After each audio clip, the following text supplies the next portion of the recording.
Chapter 1. The rich second-generation villain. A Rolls-Royce Cullinan glided to a halt at the school gate. The driver stepped out, moving with practiced precision to open the rear door. Wang Haoran stepped into the light. He looked 18, tall, straight-backed, and undeniably handsome. As he adjusted his jacket, the girls gathered near the entrance stirred. There were whispers and bright, hopeful glances, a collective flutter of excitement at his arrival. But Haoran's expression remained a cold, gloomy mask. He radiated an icy distance that kept the crowd at bay. He was in a foul mood, and for good reason. Anyone in his position would be. Wang Haoran was a traveler. In his previous life, he was an orphan, a man pushing 30 who had spent his years struggling in a suffocating city. He had been a loser by every metric, no career, no love life, just a string of bad luck that followed him like a shadow. Then came the crossing. Suddenly, he was the definition of privilege. He had the family name, the looks, and the intellect. Every morning, a Cullinan dropped him at the gates.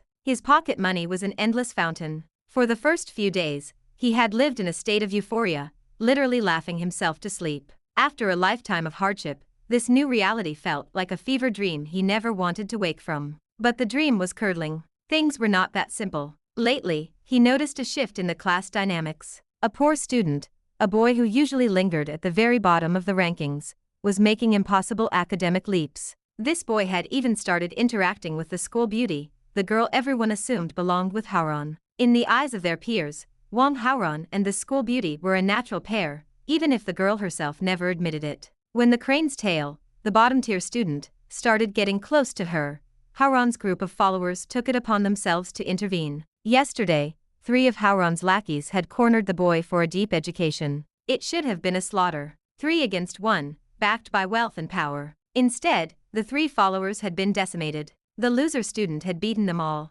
To anyone else, it was a freak accident. To Wang Haoran, it was a terrifyingly familiar plot. It was the classic urban novel trope: the underdog student awakens, flips the script, and wins the girl. And Haoran, with his billions, his looks, and his arrogance, he wasn't the hero. He was the classic villain template. The realization had barely settled before the supervillain system flickered into existence in his mind. It confirmed his fears. He was in a parallel world constructed from the tropes of low-quality web novels. He was a tool, a stepping stone for the protagonist to crush. In the original storyline, he wouldn't even survive 100 chapters. His family fortune would be seized, his reputation ruined, and the girl he liked would end up in the protagonist's arms. Damn it, Haoran thought, a silent snarl behind his calm face. If you're going to make me a villain, at least give me some longevity. Less than 100 chapters? Are you playing with me? He refused to accept the script. The plot was only beginning. The protagonist was still growing, still vulnerable.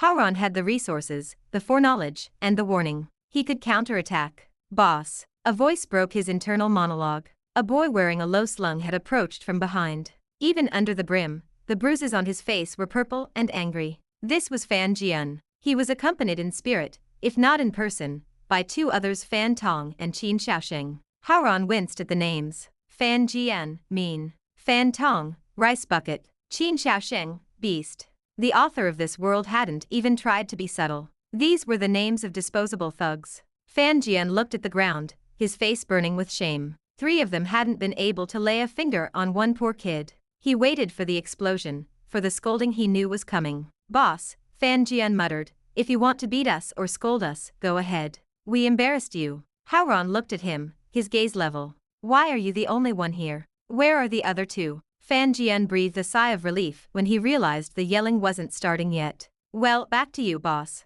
I ran faster. I took a few hits, but the others were slow. They got the worst of it. Their faces are so swollen they've deformed. It'll be days before they can show their faces in public. Fan Jian actually looked proud of his sprinting ability. Haoran rubbed his temples. What kind of idiots had this author assigned to him? The boy was bragging about fleeing while his friends were being turned into sandbags. If you keep smirking, Haoran said, his voice dropping an octave, I'll slap the rest of the smile off your face. Fan Jian's expression flattened instantly. Boss, I'm sorry. I was wrong. Don't worry, I'll fix this. I don't care if that kid has 3 heads and 6 arms. I'll bring 10 brothers today. We'll finish it. Save it. Haoran shook his head. It's useless. Useless? Then I'll call 20. You're not listening, Haoran snapped. It's a waste of time. 30 then. I'll call 30. Call your mother. Haoran barked, the frustration finally boiling over. Fan Jian's face crumpled into a mask of confusion and sorrow.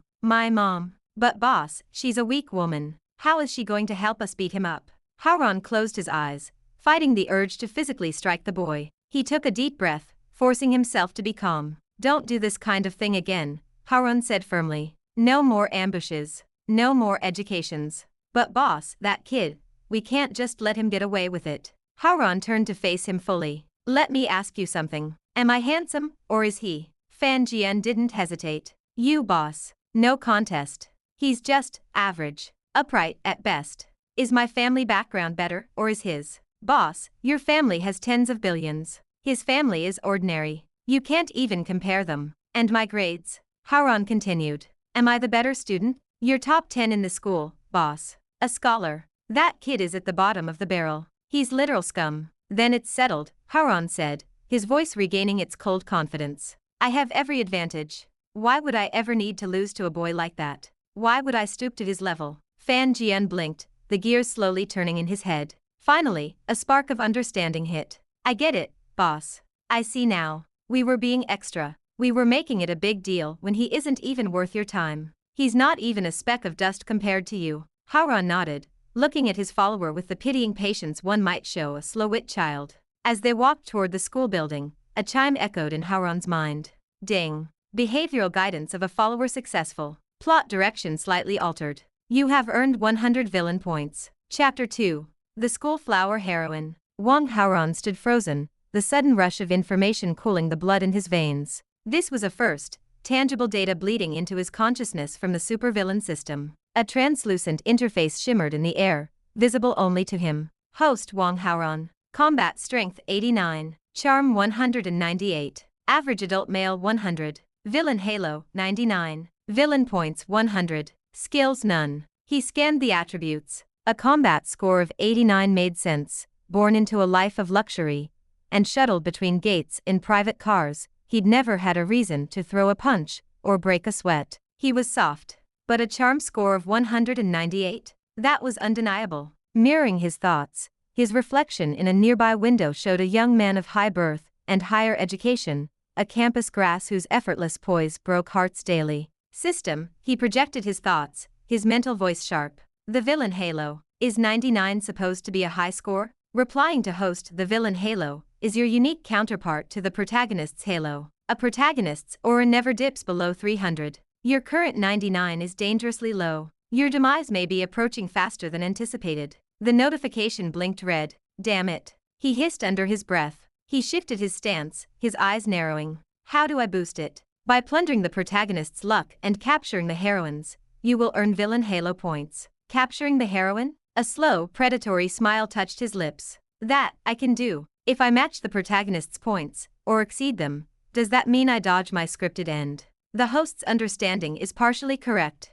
Match his points, and you become the ultimate boss, destined to survive until the finale. Only by surpassing his points can you truly avoid burping, falling into the ultimate death trap. So I survive, but I'm still miserable? Wang Haoran's jaw tightened. Fine. Can I just kill him? Congratulations. The host finally possesses a villain's consciousness. Once your points exceed the protagonist's, the probability of a successful kill increases exponentially. Then it's settled. We're at odds. He felt a strange clarity wash over him. What about the villain points? Villain points are currency. Use them in the system mall for items to dismantle the protagonist. They also allow you to query the stats of any major character. However, the mall remains locked until you reach 500 points. And the fastest way to get them: derail the plot. Suppress the protagonist. Any action that secures your survival yields points. The mental link severed, leaving Wang Haoran standing on the campus road. He had the map, now he needed the muscle. Get those other two to school.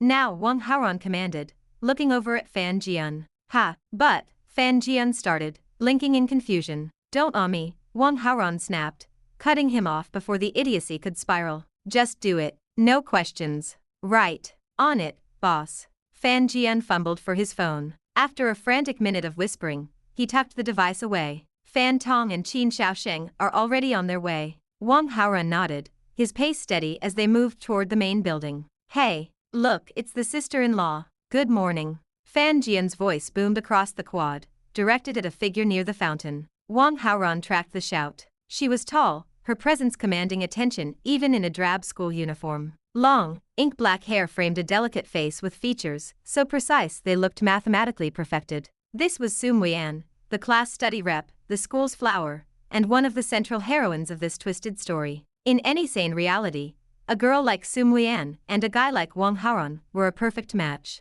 But the sand sculpture author of this world had forced a different script. In the novel, she was destined to loathe him, while he played the role of the devoted, pathetic licking dog. Worse, later in the plot, she would use his love to lead him into the protagonist's death trap. And in his final moments, the original Wang Haoran didn't even blame her. I'm not that guy, he thought, a cold flicker in his chest. I'm not dying for a girl who's been programmed to hate me. He watched the color drain from Su Muyan's face as Fan Jian's shout echoed. Students slowed down, whispering and pointing. The sister-in-law joke was common knowledge in their class, but here in the open, it sounded like a claim of ownership. Fan Jian, stop talking nonsense. Su Muyan's voice trembled with a mix of rage and embarrassment. I have nothing to do with Wang Haoran. Don't call me that. It's just a matter of time, isn't it? Fan Jian giggled, stepping closer. You're going to be the boss's wife anyway. Might as well get used to it. I am not your boss's anything. You are forbidden from saying that name. She stamped her foot, her face flushing a deep crimson. Sister-in-law, sister-in-law. Fan Jian chanted louder, relishing the scene. Shut your mouth. Wang Haoran's voice wasn't loud, but it had a sudden, sharp edge that cut through Fan Jian's antics like a blade. The lackey went silent instantly. Wang Haoran stepped forward, closing the distance until he was only a meter away from Su Muyan. She flinched, her eyes wide with a fight or flight instinct. She looked around, but Fan Jian was inadvertently blocking her path. Her hands balled into fists, her breath hitching as she prepared for a public scene, an unwanted hug, a forced confession, or worse. She braced herself to fight back. Chapter 3. The Prospective Protagonist. Apologize. The word left Wang Haoran's lips with a chilling indifference. Didn't you hear him? Apologize, quickly. Fan Jian barked. He didn't understand why the boss was suddenly defending Su Muyan, but his lackey instincts kicked in instantly, and he leaned into the girl's space to reinforce the command. A sharp smack echoed as Wang Haoran's palm connected with the back of Fan Jian's head. Boss, what was that for? Fan Jian rubbed his skull, looking utterly lost. I want you to apologize to Su Muyan, Wang Haoran said, his voice level and firm. And you are never to call her sister-in-law again. Am I clear? Don't awe me. Move. Oh, right. Fan Jian turned to Su Muyan and offered a stiff, honest bow. I'm sorry, classmate Su Muyan. I was wrong. I won't yell that again. Wang Haoran turned his gaze toward the stunned girl. Her eyes were wide, her mouth slightly agape. That title was just a joke between them, Wang Haoran told her, his tone casual yet final. It has nothing to do with me. I won't let them call you that anymore. If anyone tries, I'll break their mouth myself. He took a half step back, creating a respectful pocket of air between them. As for the rumors, the ones saying I like you or that I'm determined to catch you, let me be clear, they're false. This is our third year of high school. Graduation is the priority, and honestly, I have no interest in romance for the time being. Don't overthink it. He didn't wait for a response. Wang Haoran turned and walked toward the classroom without a second glance, leaving Su Muyan standing frozen on the path. Ding. Change detected in heroine Su Muyan's perception. Favorability has increased by 20. Current favorability 10. Ordinary acquaintances.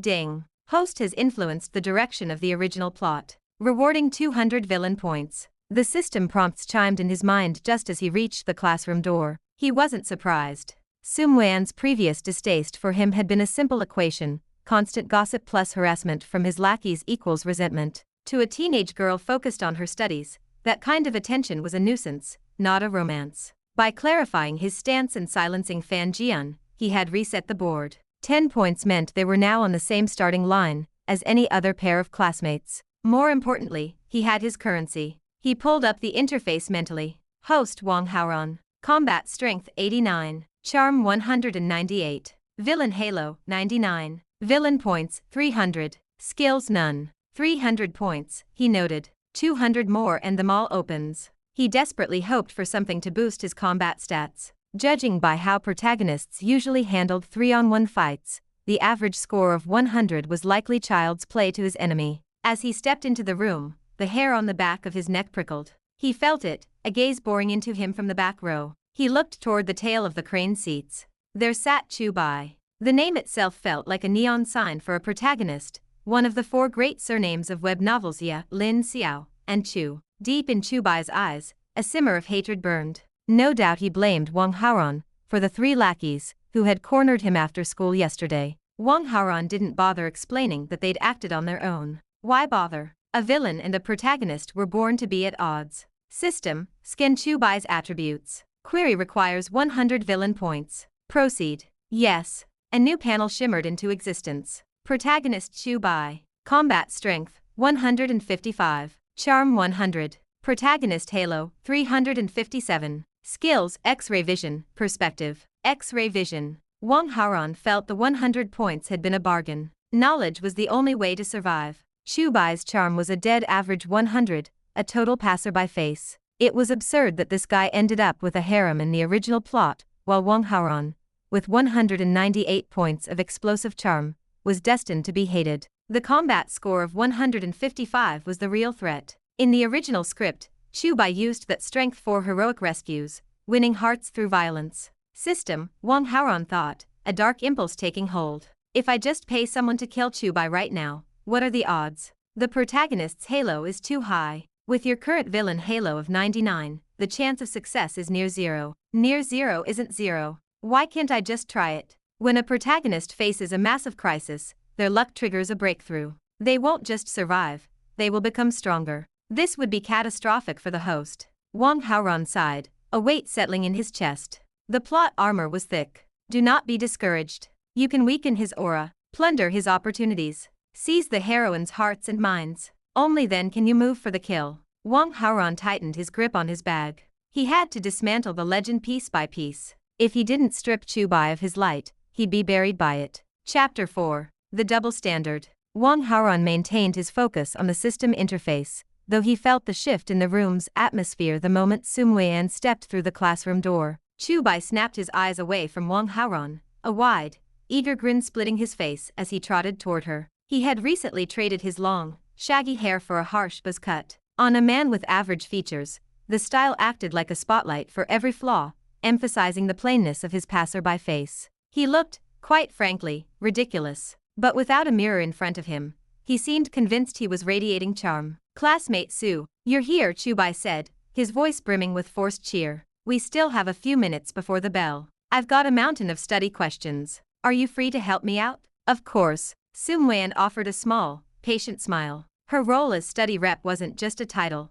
her kindness was a genuine reflex. She wouldn't turn down a classmate asking for help. Great. Let's head to your seat. Here, let me take your bag. Chu Bai reached out with practiced enthusiasm. No, that's really not necessary, she said, pulling the strap tighter over her shoulder. Come on, let me. If it wasn't for your tutoring, my grades would still be at the bottom of the class. I just jumped into the middle rankings because of you. The least I can do is help with the small stuff. Muyan walked toward her desk. You're just smart, Chu Bai. I only repeat what the teacher says. If you listen in class, you'll keep improving. No, Chu Bai countered, his voice dropping an octave. It's because you're so beautiful. I can actually focus when you're the one giving the lecture. A faint pink tinged Muyan's cheeks. She looked away, clearly flustered by the bluntness of the compliment. Chu Bai saw his opening. He lunged for her schoolbag again, his fingers angling to accidentally graze her hand in the process. He missed by an inch. Wang Haoran watched from his desk, a quiet sigh escaping him. In the world of high school romance, shamelessness was a potent weapon, and Chu Bai was wielding it like a pro. He knew the truth though. Chu Bai hadn't improved his grades through study. He'd used his X-ray vision to cheat his way up the rankings. The tutoring sessions were nothing more than a pretext to get close to the school flower. Wang Haoran wasn't about to let the performance continue. He picked up a math workbook and strolled over. He didn't wait for a lull in their conversation. Muyan, did you finish those advanced problems the math teacher assigned yesterday? She looked up, the tension in her shoulders easing at the change of subject. Since their talk on the path, her wariness of him had evaporated. I did, but I'm not entirely sure about the final proofs. I hit a wall on the last two myself, Wang Haoran lied smoothly, holding out his book. Want to compare notes? I'd love to. She nodded, her eyes lighting up with academic interest. Classmate Chu Bai interrupted, his smile faltering. I was here first. Just a second, Chu Bai. Give us a moment. Muyan was already leaning over the desk, her attention locked onto the complex equations in Wang Haoran's book. These weren't standard curriculum problems, they required logic far beyond the average senior's grasp. As the two academic tyrants delved into the intricacies of the math, Chu Bai stood by the desk like a statue. To him, the conversation might as well have been in a foreign tongue. Wang Haoran caught a glimpse of Chu Bai's stiff, darkening expression. He felt a surge of internal amusement. This is how it works, Chu Bai. Common ground matters. From across the room, the scene looked picture-perfect, too beautiful. Intelligent students leaning close, sharing quiet laughs and frequent eye contact. Wang Haoran deliberately spun out the explanation, weaving a web of intellectual rapport that left Chu Bai invisible in the margins. The minutes ticked toward the start of class. Chu Bai's patience finally snapped. Wang Haoran, you're not here for the math, Chu Bai barked, his voice drawing heads from across the room. You're just putting on a show to get close to her. You're a hypocrite with bad intentions. Wang Haoran actually laughed. It was a genuine, incredulous sound. This guy was using the exact same tactic under the guise of tutoring, yet he had the nerve to point fingers. The double standard was breathtaking. Chu Bai, you're misunderstanding him, Muyan said, her brow furrowing. She remembered Wang Haoran's earlier declaration, his focus was on his studies, and he'd even disciplined his friends for their comments. She chose to trust the man who had been respectful over the one currently shouting. I'm not misunderstanding anything. He hates that you've been helping me. Yesterday, he sent his goons to block my way home. They told me you were his personal property, and warned me to stay away. Muyan's head snapped toward Wang Haoran, her eyes wide with shock. I didn't order that, Wang Haoran said, his voice calm. Fan Jian and the others took it upon themselves. It was a lie, of course, but a villain's life is built on strategic truths. If you're a real man, you'll admit what you did, Chu Bai challenged, his voice dripping with bravado. He wanted her to see the bully behind the polished exterior. You're leaving out the best part of the story, Chu Bai, Wang Haoran said, turning his head slightly. It's true they blocked your path, but it's also true that you beat them senseless while they did nothing to you. They were looking for a fight. Why should I let three losers touch me? Chu Bai snorted, his chest puffing out. Wang Haoran didn't argue. He simply waved a hand toward the door. Fan Jian, get over here. Fan Jian shuffled forward, looking miserable. Take off the hat, Wang Haoran commanded. Let classmate Su see the defense you encountered. Fan Jian hesitated, then pulled the cap from his head. His face was a map of dark purple bruises and swelling. One eye was nearly shut. Muyan gasped, her hand flying to her mouth. Why, how did it get this bad? He didn't stop, Fan Jian whimpered, his voice cracking with genuine self-pity. Fan Tong and Qin Shaosheng are in even worse shape. We were on our knees, begging him to stop, but he just kept hitting us. You deserved it, Chu Bai snapped, his voice cold. Even if they provoked you, Wang Haoran said, his voice low and steady, there's a difference between defending yourself and a one-sided beating. Wouldn't you agree? They aren't dead, are they? You should be thanking me for being merciful. Chu Bai stood his ground, fueled by the adrenaline of his victory. He failed to notice the way Muyan's expression shifted. The warmth was gone, replaced by a cold, sharp flicker of disgust. Like most people, she had no stomach for unnecessary violence. Wang Haoran saw it though. He tucked the math book under his arm, hiding a satisfied smile. The protagonist's halo was starting to dim. Chapter 5. The Art of the Report. Fan Tong and Qin Shaosheng shuffled into the classroom a few minutes later, looking like shadows of their former selves. Like Fan Jian, they wore low-slung caps, their chins tucked against their chests as they tried to vanish into the linoleum.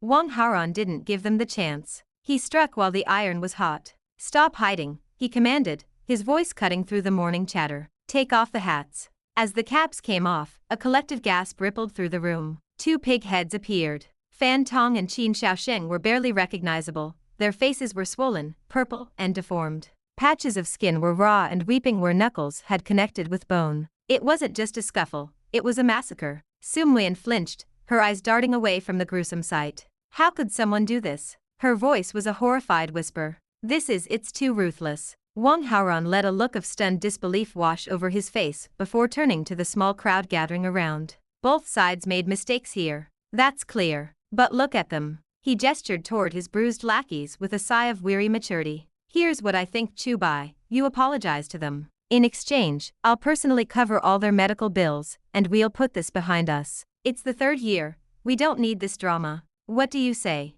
Sounds fair to me, Fan Jian mumbled. Yeah, whatever the boss says, Fan Tong added through a split lip. Muyan looked at Chu Bai, her eyes pleading for a peaceful end. It's for the best, Chu Bai. Just let it go. Say you're sorry. But a protagonist doesn't bow. A protagonist doesn't compromise with evil. Chu Bai straightened his spine, his face hardening into a mask of righteous fury. Apologize to them? To these losers? Never. Chu Bai, please, Muyan urged, her brow furrowing. Just one word and it's over. They started it. Chu Bai shouted, his voice echoing off the classroom walls. Why should I be the one to say sorry? It's ridiculous. I won't do it. His stubbornness hung in the air, cold and abrasive. Ding. Host has damaged the relationship between protagonist Chu Bai and heroine Muyan, rewarding 200 villain points. Ding. Muyan's favorability toward Chu Bai has dropped by 10. Current status 0. Stranger.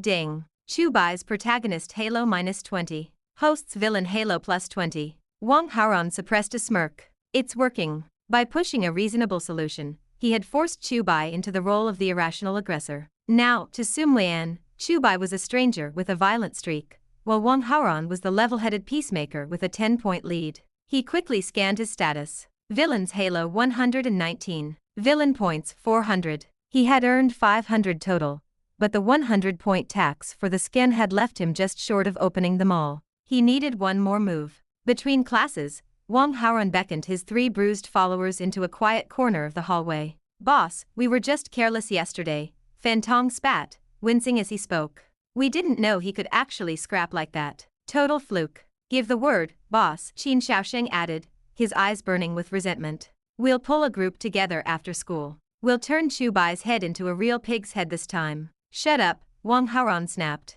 The 3 went silent instantly. I told you, Fan Jian whispered to the others. Nobody moves on Chu Bai without the boss's green light. Is that it? Fan Tong asked, confused. We're just letting it slide? Of course not, Wang Haoran said, a slow, predatory grin spreading across his face. Oh, so the boss has a plan. Qin Xiaosheng started to laugh, then hissed as the movement pulled at his stitches. Listen closely, Wang Haoran said. Go to the office. Tell the teacher you were victims of an unprovoked attack by Chu Bai. Fan Jian started to nod, then froze. Wait, what? Tell the teacher? You mean tattle? Fan Tong and Qin Xiaosheng exchanged looks of pure bewilderment. To them, Wang Haoran was the king of the school, the untouchable tyrant. They were his enforcers. In their world, problems were solved with fists or money, never by running to authority. Suing for peace through a teacher was spineless. It was a loss of face. Wang Haoran sighed at their stupidity. Look at yourselves. You were involved in a fight between classmates due to an unfortunate misunderstanding. Telling a teacher is the civil way to resolve it. He straightened his pristine collar. Do you think I'm going to call some street thugs to handle this?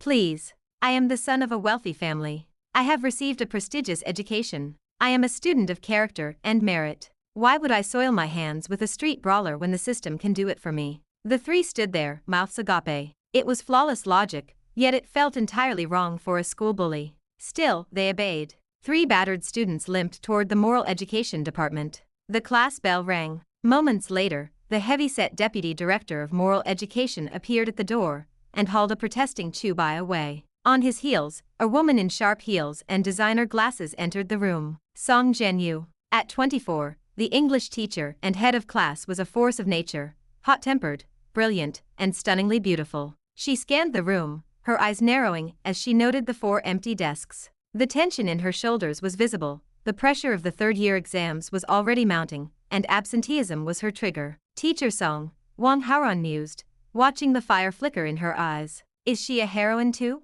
A beautiful teacher is a standard trope for a guy with X-ray vision. He considered spending the 100 points to check, but decided to save them for them all. Chu Bai, Fan Jian, Fan Tong, and Qin Xiaosheng. Zhenyu barked, her voice snapping the class to attention. Where are they? Wang Haoran stood up, his expression one of perfect, concerned civic duty. Teacher Song, I'm afraid there was a violent incident. Chu Bai attacked Fan Jian and the others so severely they were barely recognizable. The moral education department just called all 4 of them in to handle the assault. What? A fight? Zhenyu's voice hit a decibel that made the windows vibrate. The fire in her eyes turned into a full-blown blaze. Self-study. Now, she commanded. Wang Haoran, you're in charge of discipline. She spun on her heel, the click of her heels sounding like gunfire as she marched toward the office. She was going to finish what the deputy director started. Chapter 6. Stalemate. Ding. Host's underlings were beaten.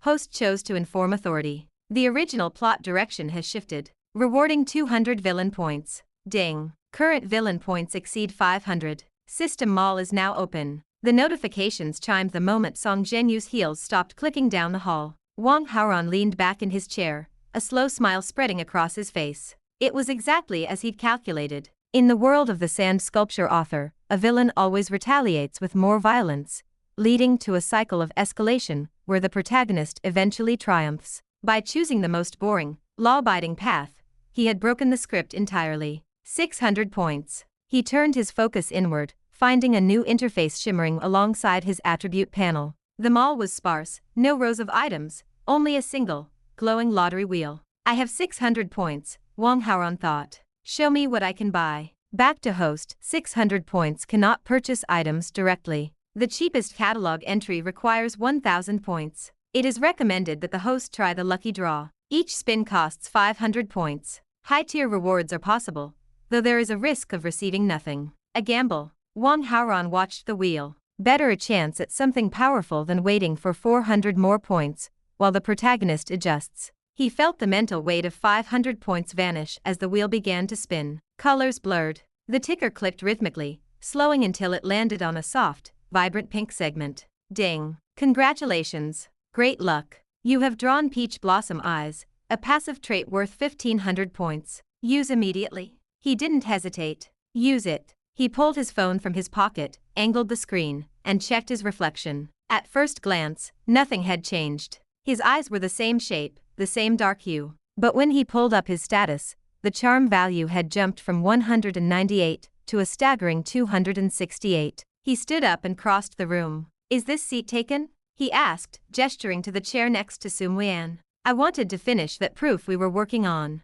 The girl who usually sat there scrambled to move, and Wang Haoran slid into the spot. He opened the math workbook, pointing to a complex derivative. As he spoke, he focused his gaze on Muyan. She looked at the book, then at him. Her eyes lingered. The usual quick glance turned into a long, quiet stare. Is there something on my face? Wang Haoran asked, his voice a low, teasing murmur. No, Muyan whispered, her cheeks flushing a sudden, deep pink. She looked away, fumbling with her pen. I think your eyes look really good today. Ding. Heroine Muyan's favorability plus 10. Current status 20, very friendly. Ding. Chu Bai's protagonist halo minus 10. Host's villain halo plus 10. The Peach Blossom Eyes were a subtle, lethal upgrade. Morning classes ended, but the 4 absentees remained missing. Driven by a mix of curiosity and the need to ensure his trap had sprung, Wang Haoran headed toward the moral education office. Angry voices bled through the heavy wooden door. A stalemate. Wang Haoran leaned against the door frame, making no effort to hide his presence. Deputy Director Yan Zan, a man whose face looked like it had been carved from a sour lemon, glanced up. He looked ready to bark a reprimand until he recognized the student. He swallowed his anger, offering a stiff nod instead. In this school, Wang Haoran's family name and his perfect transcript bought him a level of freedom the protagonist could only dream of. The argument inside was circular. Fan Jian and his cohorts admitted they had blocked Chu Bai's path, but they were now demanding to call the police. If he wants to play rough, let the law handle it, Fan Jian said, his voice muffled by bandages. He didn't just defend himself, he tried to kill us. Song Zhenyu stood between them, her face pale. Deputy Director, if the police are involved, the school's reputation will be dragged through the mud. There has to be a middle ground. The middle ground is simple, Fan Tong chimed in. We get to slap Chu Bai back. Dozens of times. Then we're even. Never, Chu Bai snapped. He stood in the center of the room, his jaw set, his gaze defiant. I'd rather you call the cops than let these cowards touch me. Yan Zhen slammed his hand on the desk. Chu Bai, listen to me. If a report is filed, you'll have a criminal record. You'll be expelled. Your future will be over. Do you understand? Deputy Director, please. Song Zhenyu stepped forward, her voice thick with concern. He's a student. You can't ruin his life over a fight. Wang Haoran watched her. The fiery teacher who had been ready to scream an hour ago was now a shield for her student. Definitely a heroine, he thought. I've given him the chance. Teacher Song, Yan Zan growled, his patience exhausted. He's the one being stubborn. If he wants to burn his life down, I'm not going to stop him. For a moment, Wang Haoran allowed himself to believe it. If Chu Bai was expelled, his connection to the school flowers would be severed. His legend would die in a police station. Then, he saw a shadow moving down the hallway, an old man with a trimmed gray beard and a quiet, authoritative stride. The principal. He never showed his face in the moral education wing. He barely showed his face at school assemblies. A cold pit formed in Wang Haoran's stomach. The protagonist's halo was reacting. The massive crisis he had engineered was about to trigger a miracle. Chapter 7. The protagonist's halo is overpowered. Wang Haoran spotted his opportunity. As soon as the idea took hold, he smoothed his expression and stepped forward to greet the principal with a polite, practiced smile. The old principal beamed back, radiating warmth. Wang Haoran was a popular figure among the student body, and his reputation for excellence preceded him even in the administrative offices.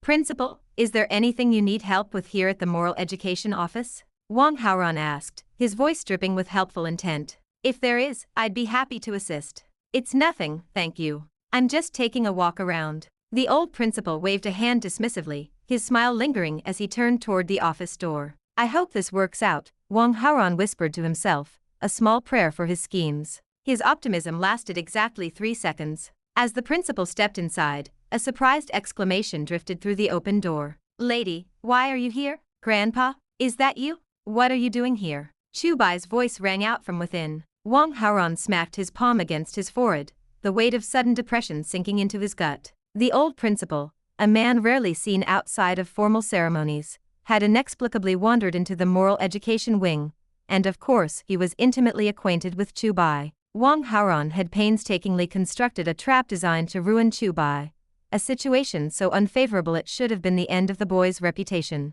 Now it was crumbling. This protagonist's halo was simply unreasonable. Leaning closer to the door, Wang Haoran listened. Through the muffled exchange, the story emerged. The two had met when a thief snatched the principal's wallet. Chu Bai, ever the brave heart, had chased the criminal down and recovered it. Wang Haoran could guess the rest of the script. The old principal, now convinced of Chu Bai's golden character, acted as a witness to the boy's virtue. He used the wisdom and weight of his office to enlighten Fan Jian and the others. Fan Jian and his lackeys weren't exactly known for their intellect. Under the principal's steady pressure, they were led by the nose. They began to waffle, nearly abandoning Wang Haoran's strict instructions. Seeing the three of them on the verge of forgiving Chu Bai and dropping the matter, Wang Haoran realized he had to pivot. He pulled out his phone, thumbs flying across the screen, as he sent a flash message to Fan Jian. The directive was simple: change the plan. Do not report this to the police. Demand a private settlement for medical expenses instead. Given the principal's blatant favoritism, insisting on a police report was a losing battle. He had to take a tactical step back and settle for making Chu Bai's life miserable in a different way. Even if the principal was partial to the boy, the facts of the fight were still on record. When Fan Jian shifted the demand to financial compensation, the old man had no choice but to facilitate the negotiation. The final price was set 10,000 yuan per person, totaling 30,000. In addition, Chu Bai, Fan Jian, and the two others received formal demerits. They were ordered to write letters of repentance and face public criticism. Any further physical altercations would result in immediate expulsion. The four boys eventually emerged from the office and trudged toward the stairs. Wang Haoran stood waiting in the shadows of the landing. When the three lackeys spotted him, they scrambled over, their voices overlapping in a desperate bid for approval. "How did we do? Did we play it right?"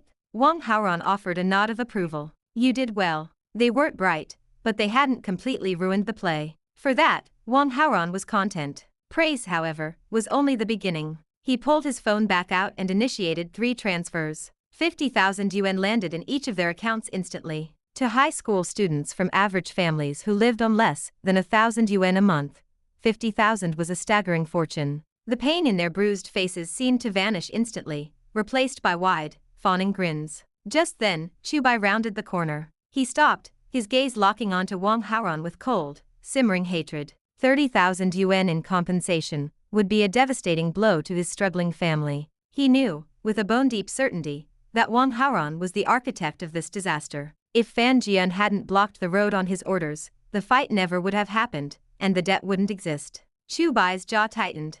One day he promised himself, Wang Haoran would pay a heavy price. But he didn't move. He knew he couldn't win a direct confrontation yet. In this world, money was power, and the Wang family had plenty of both. But Chu Bai had his secret. With his powers of perspective, it was only a matter of time before he amassed his own wealth and crushed the Wang family under his heel. The school day ground on. Zhenyu, the head teacher, held a temporary class meeting. She spent the hour criticizing the 4 boys and warning the rest of the class against such thuggish behavior. During recess, Wang Haoran sought a distraction. He took a basketball out to the corridor, tossing it around with a few classmates. His skills were mediocre, but it didn't matter. With his sharp features and the natural charm of his eyes, he was a magnet for attention. Every casual move, every flick of his hair, sent the surrounding girls into a quiet frenzy. A few looked ready to faint. A crowd gathered, filled with young, beautiful girls looking at him with undisguised adoration.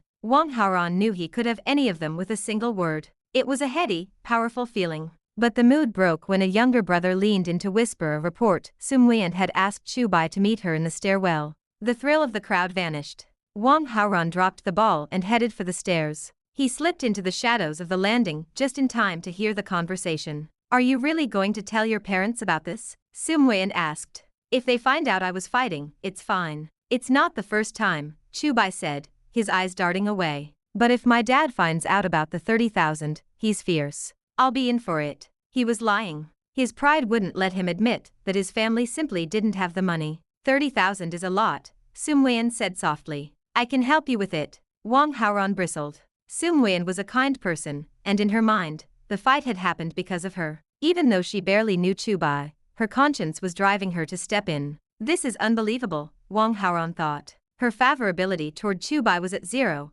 yet the halo was still pulling her toward him. If he didn't find a way to end this, Chu Bai would slowly win her over, one heroic moment at a time. And if that happened, Wang Haoran knew his own story wouldn't have a happy ending. Chapter 8. The girl with a crush on the school grass. "No, I have a solution myself," Chu Bai said, his voice clipped. "Really? Truly?"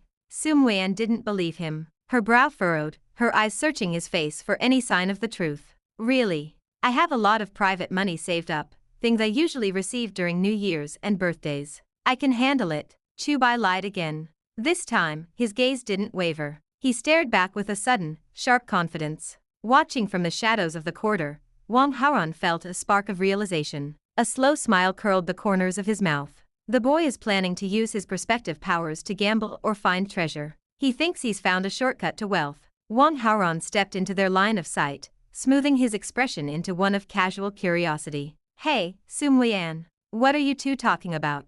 Wang Haoran asked, playing the part of a student just passing by. "Isn't Chu Bai supposed to pay for the medical expenses? I asked him if he needed help," Muyan explained. Her favorability toward Wang Haoran was decent, so she saw no reason to hide the situation. "After all, I'm part of the reason this happened in the first place." "Well, I can help too," Wang Haoran offered, his tone light and generous. "No need. Don't bother," Chu Bai snapped, his eyes cold and defensive. "Why would you say that?" "Wang Haoran is just being kind," Muyan said, her frown deepening as she looked at Chu Bai. "It seems you misunderstand me deeply." Wang Haoran let out a long, theatrical sigh. He paced a few steps, then turned back slowly. "Do you honestly think Fan Jian and the others blocked the road because I'm jealous of you? Do you think I'm worried about you getting too close to Muyan, so I sent them to teach you a lesson? Isn't that exactly what happened?" Chu Bai countered. Wang Haoran couldn't help it. He burst into a short, sharp laugh. "I have to ask you, Chu Bai, how do you compare to me? Look at our grades.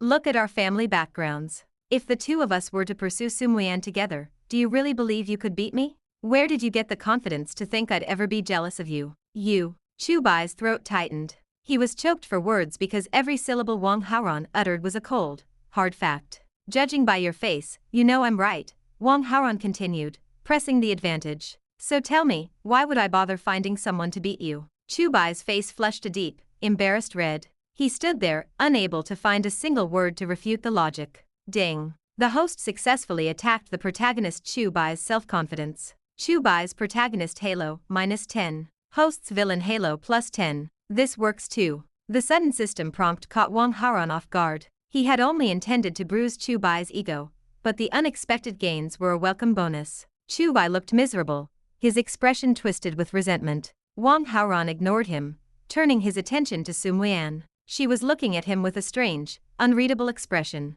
"Muyan, that was just an assumption. Don't think too much into it, Wang Haoran said, his voice softening. I told you before, there are less than 100 days until the college entrance examination. I'm focusing entirely on my studies. I don't have the time or interest to think about dating right now. He paused, letting the lie settle. Besides, you aren't the only beauty in this school. Even if I wanted to fall in love, I wouldn't choose a classmate. Rabbits don't eat the grass near their own nest. To be honest, I just don't feel that way about you. With his villain halo active, lying was as natural as breathing. Deceiving an 18-year-old girl was child's play. Muyan didn't seem to doubt him, but she didn't speak either. She merely pouted, her thoughts hidden behind a contemplative silence. Ding. The host made Muyan, a female protagonist, feel jealous. Received 200 villain points. Chu Bai's protagonist halo, -10. Host's villain halo +10. Another prompt. Wang Haoran blinked in surprise. He hadn't expected those specific words to trigger such a reaction. Muyan is actually jealous? It made sense when he thought about it. She was a celebrated beauty, yet the most popular boy in school had just told her to her face that girls from other classes were more appealing. It wasn't that she loved him, it was a natural competitive reflex. Girls like to be the best, and he had just told her she wasn't his priority. This harvest was significant. Wang Haoran quickly pulled up his attribute panel to check his progress. Host Wang Haoran. Combat Strength 89. Charm 268. Villain Halo 149. Villain Points 300. Skills none. His initial villain Halo points had started at 99. To jump to 149 in such a short time was an excellent pace. He felt a surge of genuine good humor. The lunch break arrived. Inside the classroom, the atmosphere was heavy with lethargy. Exhausted students slumped over their desks, while small groups whispered in the corners. A few dedicated souls were hunched over their books, studying with feverish intensity.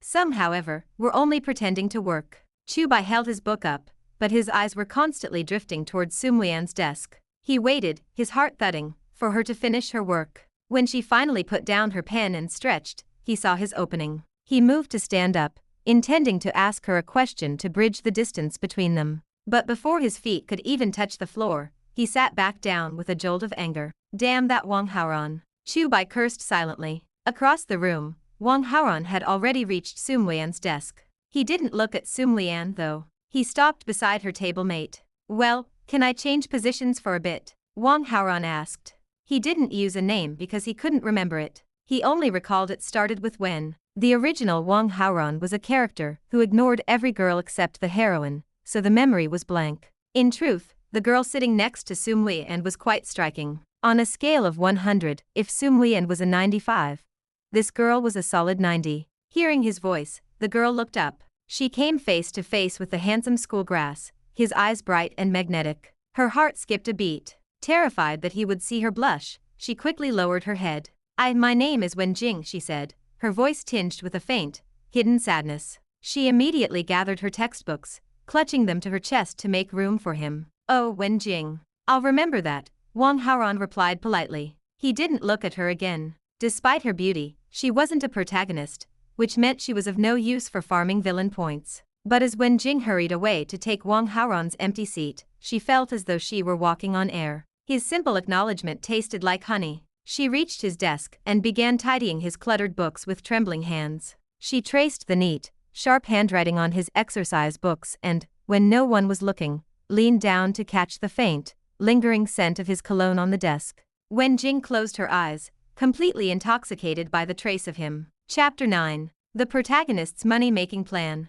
Just as Wen Jing lost herself in the scent and presence of the desk, a grating voice shattered her peace. Student Wen Jing, I can't solve this math problem. Can you teach me? Wen Jing looked up to find a round, fleshy face staring back. Chen Zishi was a large boy with average features and academic performance that barely scraped by. She had no interest in small talk. Without a word, she scribbled the step-by-step solution on a piece of paper and slid it across the desk for him to decipher. I need to study, she said, her voice a flat dismissal. Embarrassed, Chen Zishi took the hint and slunk back to his seat. Fatty, do you like her? Chu Bai asked from their shared table, his voice laced with a teasing edge. No, don't talk nonsense, Chen Zishi denied, though his face reddened. Stop pretending. I've seen the way you look at her. Keep it a secret, all right? Don't say a word. Don't worry, Chu Bai whispered, leaning in. I'll give you a secret too. I like Muyan. Now we're even. Chen Zishi let out a long, heavy sigh.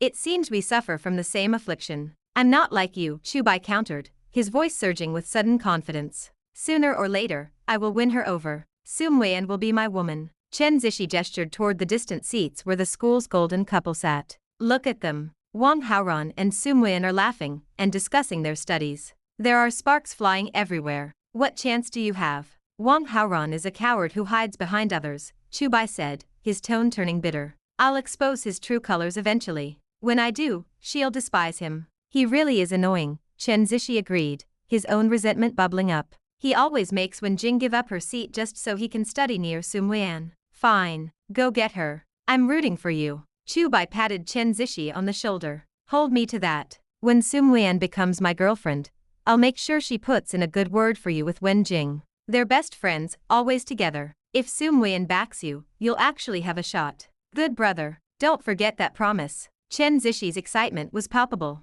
His loyalty to Chu Bai solidified in an instant. A man's friendship often formed over such shared desires. Since Muyan and Wen Jing were inseparable on campus, having one on their side was the ultimate strategic advantage. You have to pay 30,000 yuan in medical expenses to those three idiots, Chen Zishi said, his voice dropping as he considered Chu Bai's predicament. That's a huge sum. Your parents are going to be furious. How are you going to handle it? Tomorrow is a holiday. I have a plan, Chu Bai whispered. Wait, you aren't going to rob someone, are you? Chen Zishi's eyes went wide. He knew Chu Bai's family lived in poverty. Of course not. I intend to win it. Gambling? That's reckless. Haven't you heard the saying? 10 bets, 9 losses. There's still that one win, Chu Bai said mysteriously. He glanced around to ensure no one was listening. I have absolute certainty. I just need a little more capital. Do you have any money you can lend me? I have 1,000 yuan. You're that rich? Hardly. My family is average. I've been saving for 6 months to buy Wen Jing a proper birthday gift. Lend it to me for this emergency, Chu Bai urged. I'll pay you back long before her birthday. Chen Zishi hesitated. Well, all right. But you must be on time. Don't worry. If I don't pay you back, I'll cut off my head and let you use it as a stool, Chu Bai vowed. The school bell finally signaled the end of the day. Students poured out of the gates, dispersing into a sea of bicycles, buses, and shuttles. A black Rolls-Royce Cullinan sat idling at the entrance, a stark monument of luxury. Under the jealous glares of the boys and the infatuated gazes of the girls, Wang Haoran climbed into the back seat. Straight home, master? The driver asked. He was a man in his late 40s, professional and poised. Go to the nearest private detective agency first, Wang Haoran directed. The driver's eyebrows twitched with surprise, but he didn't utter a word. He had served the Wang family for 10 years. He knew the golden rule, don't ask questions. He put the car in gear and pulled away. A short while later, the Cullinan pulled up in front of a small, discreet office. Wang Haoran stepped inside alone and found the manager. He slid a simple document across the desk. It contained Chu Bai's profile, a home address pulled from school records, and several photos taken by his lackeys. Follow him, Wang Haoran said. Report his whereabouts in real time. The manager glanced at the file and shook his head. We're a legitimate agency, not a paparazzi service. I'll pay triple your standard rate. The manager's face transformed instantly. He snatched the document from the desk. We can start immediately. To the manager, triple price was a windfall. To a rich heir like Wang Haoran, 30,000 yuan was pocket change. He left his number and walked back out to the car. Night fell over the royal villa. Wang Haoran sat alone in a dining room that glittered with opulence. The table held over a dozen dishes, a feast prepared by a 5-star chef. The aromas were perfect, a testament to a life of extreme privilege. Servants stood in the periphery, silent and ready to fulfill any whim. Wang Haoran took a slow bite. In his previous life, he had been a poor man. This level of luxury was something he had only seen in dreams. Now, it was his reality. His parents were absent. His father was a tycoon, a man whose life was consumed by the vast industries of the Wang family. Seeing him once a month was a rare occasion. His mother was a socialite and a business owner in her own right, splitting her time between her company and high-end beauty salons. They were strangers to him, but their absence was a blessing. He didn't know how to act like their son yet. Their guilt over being absent led to a dangerous, unconditional doting. Anything he wanted, he received. In the original story, this unreserved pampering was what allowed the villain, to drag the entire family into a war with the protagonist. It was a classic trope, the rich heir, spoiled into villainy by his own blood. After all, if the parents were sensible and told him to stop being a bully, the plot would have nowhere to go. Here, his path was clear. Chapter 10. He is the old thousand. The following morning, Wang Haoran reclined in the back of the Cullinan as it cruised through the city. A notification chimed on his phone. The detective agency had located Chu Bai. The protagonist had just entered an underground casino. Looks like I guessed right, Wang Haoran murmured. Having devoured countless web novels in his previous life, he knew the script by heart. A protagonist gifted with perspective powers always sought a quick infusion of cash. Usually, that meant one of two things: gambling on raw jade stones or hitting the card tables. Since Qingling City lacked a specialized stone gambling hall, the casino was the only logical destination. Change of plans, Wang Haoran told the driver. Take me to the underground casino near the docks. 15 minutes later, the car pulled up to a nondescript warehouse. By the clock, Chu Bai had already been inside for a while, but Wang Haoran felt no rush. Chu Bai came from a poor background, which meant his starting capital was pathetic. Even with a golden finger, turning a few hundred yuan into 30,000 took time, especially since the boy wasn't an idiot. He wouldn't want to win too much too fast and draw the wrong kind of attention. Wang Haoran stepped up to the exchange window. A young woman in a revealing, tight-fitting outfit looked him over with a practiced, flirtatious gaze. "Handsome, how many chips can I get for you?" she asked, leaning against the counter. 500,000. The girl froze. 500,000. Are you sure? This was a mid-sized operation. A customer who traded 50,000 was a big spender here. She had never seen someone drop 500,000 in one go. Swipe the card. The password is 66S. Wang Haoran slid the card through the slot without a second thought. The girl's hands trembled as she processed the transaction. The machine beeped, flashing a green light.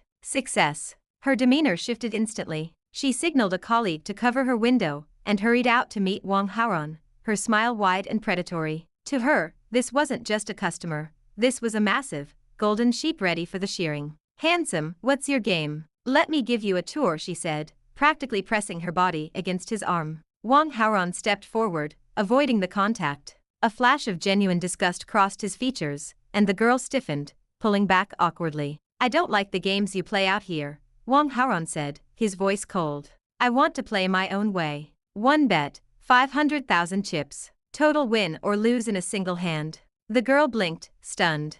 "We don't really have many gamblers who play that high here. Go ask your boss if he's interested." She didn't hesitate. A few minutes later, she returned and ushered him into a private, soundproofed gambling room. A man with a thick beard and a jagged scar running down his left cheek sat at the table. He looked like the kind of man who buried his problems in the suburbs. "Friend, I'll take the bet," the scarred man said, squinting at Wang Haoran. "How do you want to play?" Wang Haoran signaled for a fresh, sealed deck of poker cards. 3-card brag style.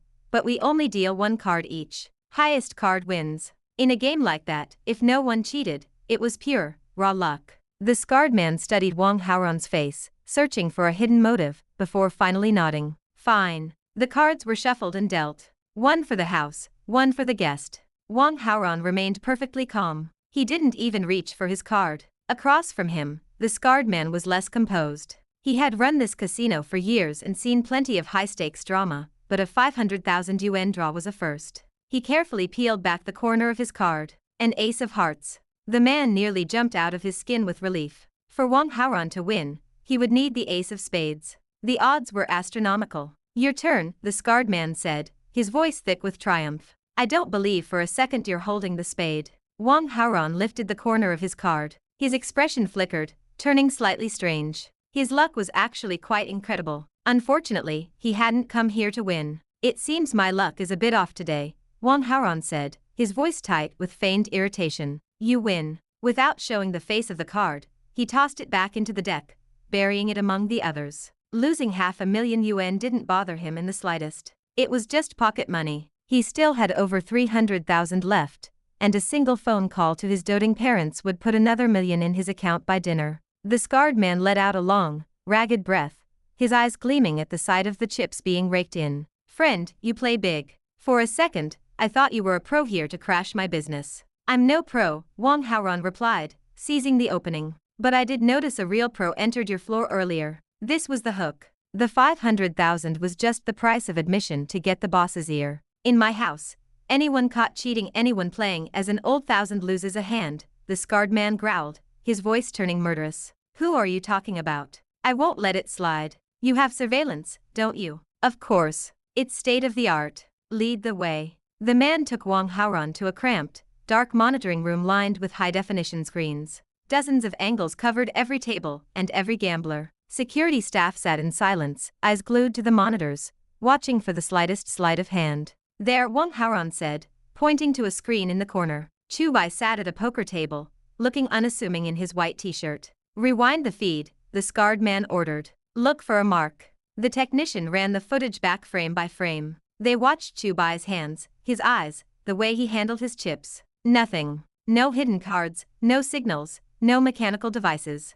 Friend, there's nothing wrong with the kid, the scarred man said, his brow furrowed. He's a direct disciple of a top-level master. Wang Haoran lied smoothly. His tricks are too refined for a camera to catch. Don't look at his hands. Look at his record. Check what he started with and what he has now. The boss barked an order into his radio. A moment later, the report came back. Chu Bai had started with only 1,200 yuan. He had moved between 5 different tables, playing roughly 19 hands. His record was 10 wins and 9 losses. On paper, the data looked perfectly normal. Chu Bai was being incredibly cautious to avoid detection. But the numbers didn't lie. He's up 16,000 yuan, the boss whispered. Despite a mediocre win-loss ratio, he was winning big on his wins and losing small on his losses. It was a statistical anomaly. Maybe the kid is just lucky? The scarred man suggested. Luck is a fickle thing, Wang Haoran said casually. I'm willing to bet his luck continues until he hits exactly 35,000.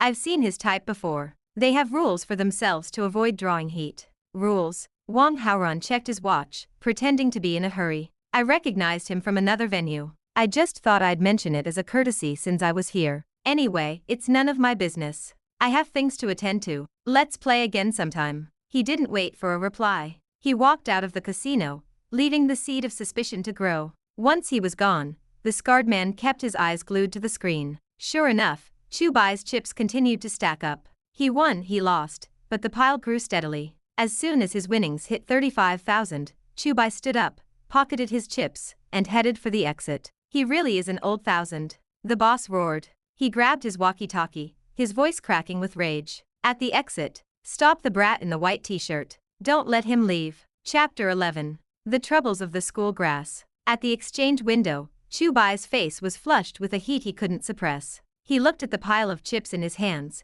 knowing exactly what they represented, 35,000 yuan. It was enough to cover the medical expenses and leave him with a few thousand for himself. He had been tempted to push for more, but caution had won out. He didn't want to cause a scene. Besides, now that he had tasted blood, he knew he could just move to another venue and shear the wool there. With his perspective ability, every casino was just a glorified ATM. I'm done. Give me the cash, Chu Bai said, sliding the chips across the counter. Before the girl could even start counting, the air in the room shifted. 7 or 8 rough-looking youths surrounded him. The scarred man stepped forward, his eyes fixed on Chu Bai with a predatory glint. Kid, you've got guts to pull 1,000 in my house, the man growled. You tired of living? What? Chu Bai's heart hammered against his ribs, but he forced his face to remain a mask of confusion. He was technically cheating, but there was no way they had physical proof. I don't know what you're talking about. I think you do. The boss didn't care about evidence.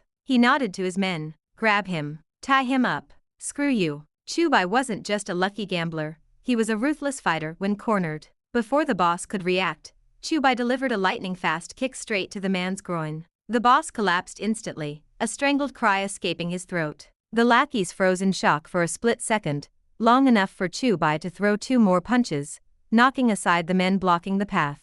He bolted for the exit. Boss, are you okay? The men scrambled to help the scarred man, who was curled in a fetal position, gasping for air. His face was twisted in a mask of pure agony. Chase him. The boss wheezed, clutching himself. Bring me that brat. I'll take his hand for the cheating and his leg for this. On the street corner, Wang Haoran watched from the back of the Cullinan. A figure burst out of the warehouse doors, looking disheveled and panicked. It was Chu Bai. A few seconds later, a group of angry young men flooded out after him, shouting threats. The chase disappeared around a corner. 5 minutes later, the group returned, panting and empty-handed. Chu Bai had escaped. It was to be expected. Even with a weakened halo, a protagonist doesn't get caught by common thugs in the first 10 chapters. Ding. The host successfully prevented the protagonist Chu Bai from earning his first pot of gold. Chu Bai's protagonist halo, -20. Host's villain halo, +20. Received 200 villain points.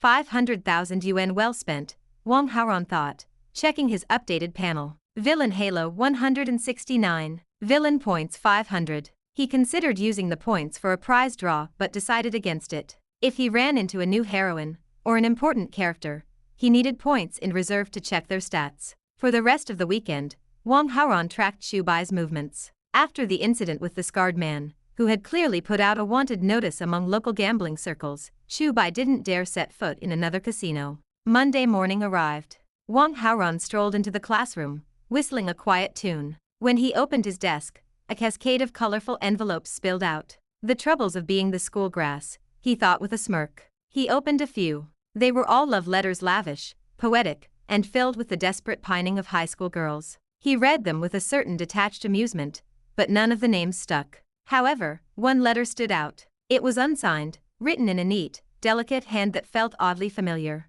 He couldn't place it immediately, so he tucked it back into his desk. Across the room, Chu Bai slumped into his seat. He looked terrible dark circles under his eyes and a nervous twitch in his hands. Chen Zishi, the portly student sitting next to him, leaned in. "Did you win the money over the break?" "I had it," Chu Bai whispered, his face darkening. "Over 30,000. But there was an accident. It's all gone." "What?" Chen Zishi's voice rose in panic. "You said you were sure. What about my 1,000 yuan? I need it back for Wen Jing's birthday gift at the end of the month." "Keep it down," Chu Bai hissed. "I'll find a way to pay you back before then. I promise." "You better," Chen Zishi snapped, turning away. Friendships between men can form quickly, but they crumble just as fast when money and women are involved. Chen Zishi had skipped meals for 6 months to save that 1,000 yuan. If he couldn't buy Wen Jing a gift because of Chu Bai, that friendship was dead in the water. Brother Wang, Chu Bai, and Chen Zishi almost got into a fight.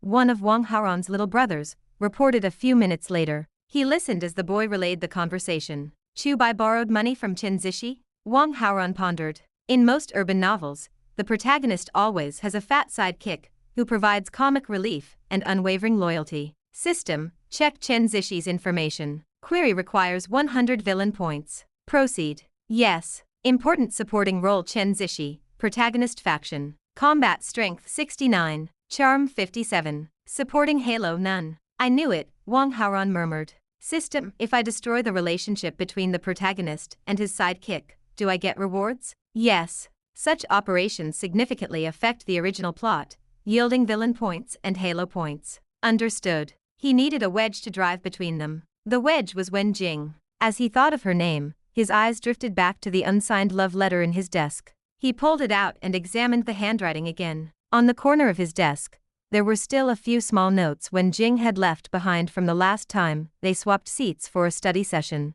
The loops of the L's, the sharp cross on the T's. It was a perfect match. So, Wen Jing has a crush on me. Wang Haoran smiled, his eyes glinting. That makes things much easier. Chapter 12. This is your love letter to me, right? Lunch break arrived. While Sumlian was away, Wang Haoran approached Wen Jing's desk. Sumlian was called away by the teacher to help correct homework, Wen Jing said, speaking before he could even ask. She was used to this routine. Every time Wang Haoran came over, he was looking for her friend.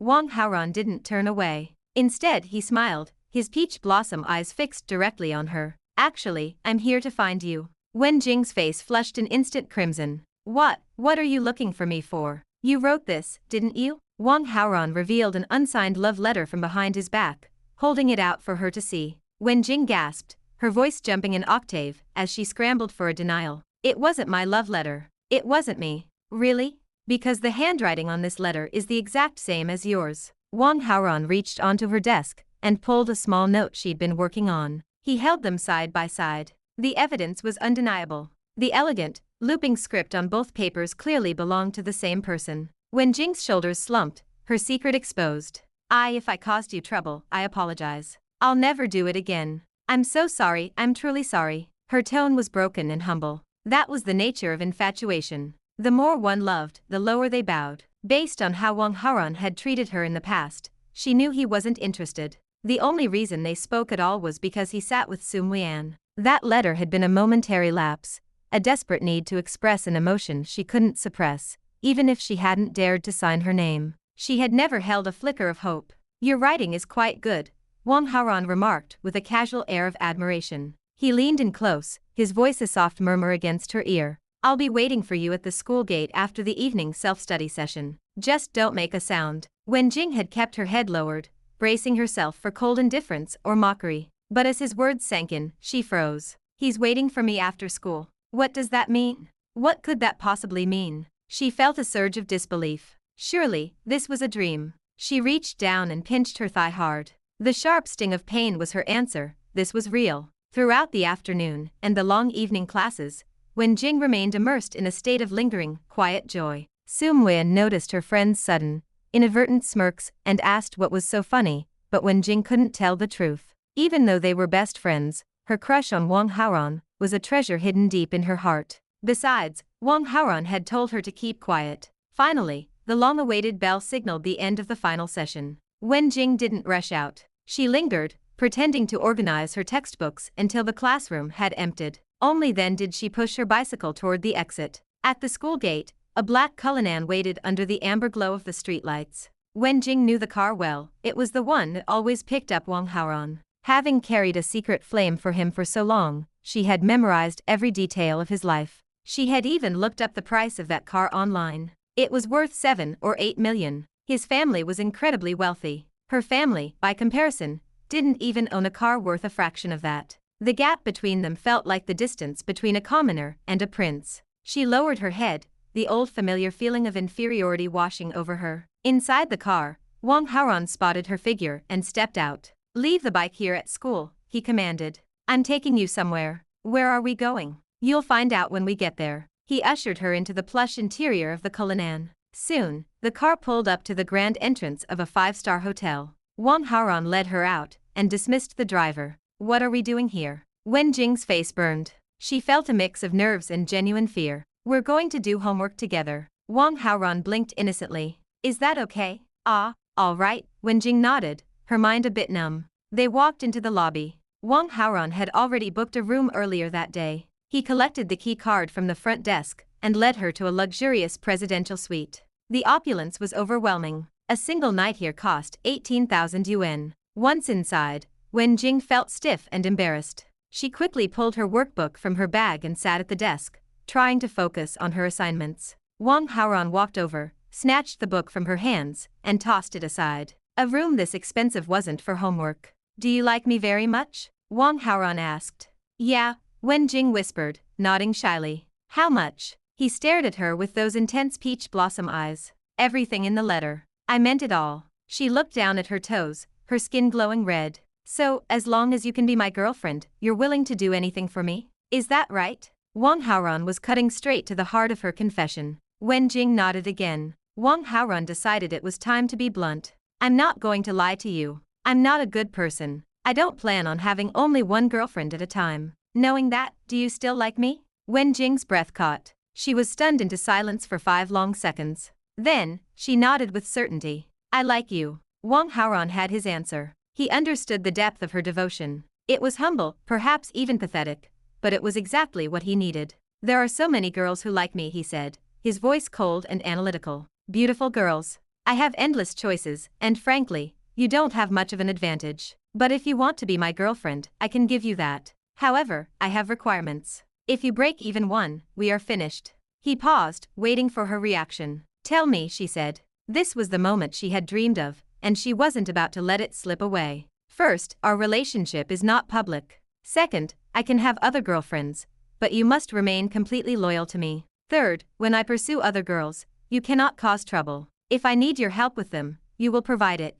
Fourth, only I am allowed to end this. You are not allowed to dump me. The fifth point. I haven't thought of it yet. I'll add it later." Wenjing stood there, dumbfounded. A spark of anger flickered in her chest. These terms were beyond cruel. The boy she had adored for so long was revealing himself to be a total scoundrel. Wang Haoran wasn't finished. "Of course, when I have time, I'll date you. I'll give you gifts for holidays and birthdays, and I'll provide you with a regular allowance. You'll be well provided for. Also, your grades are decent, but not enough for a top-tier university. I can fix that. I'll make sure you get into your dream school, and even if I eventually get bored and end things, I will guarantee you a job after graduation, with a salary of at least 50,000 a month. He stepped back, gesturing toward the entrance. I'm done. If you don't want this, the door is right there. If you do, stay. When Jing hesitated for a few seconds, she began walking toward the door, but she didn't open it. She reached out and turned the lock.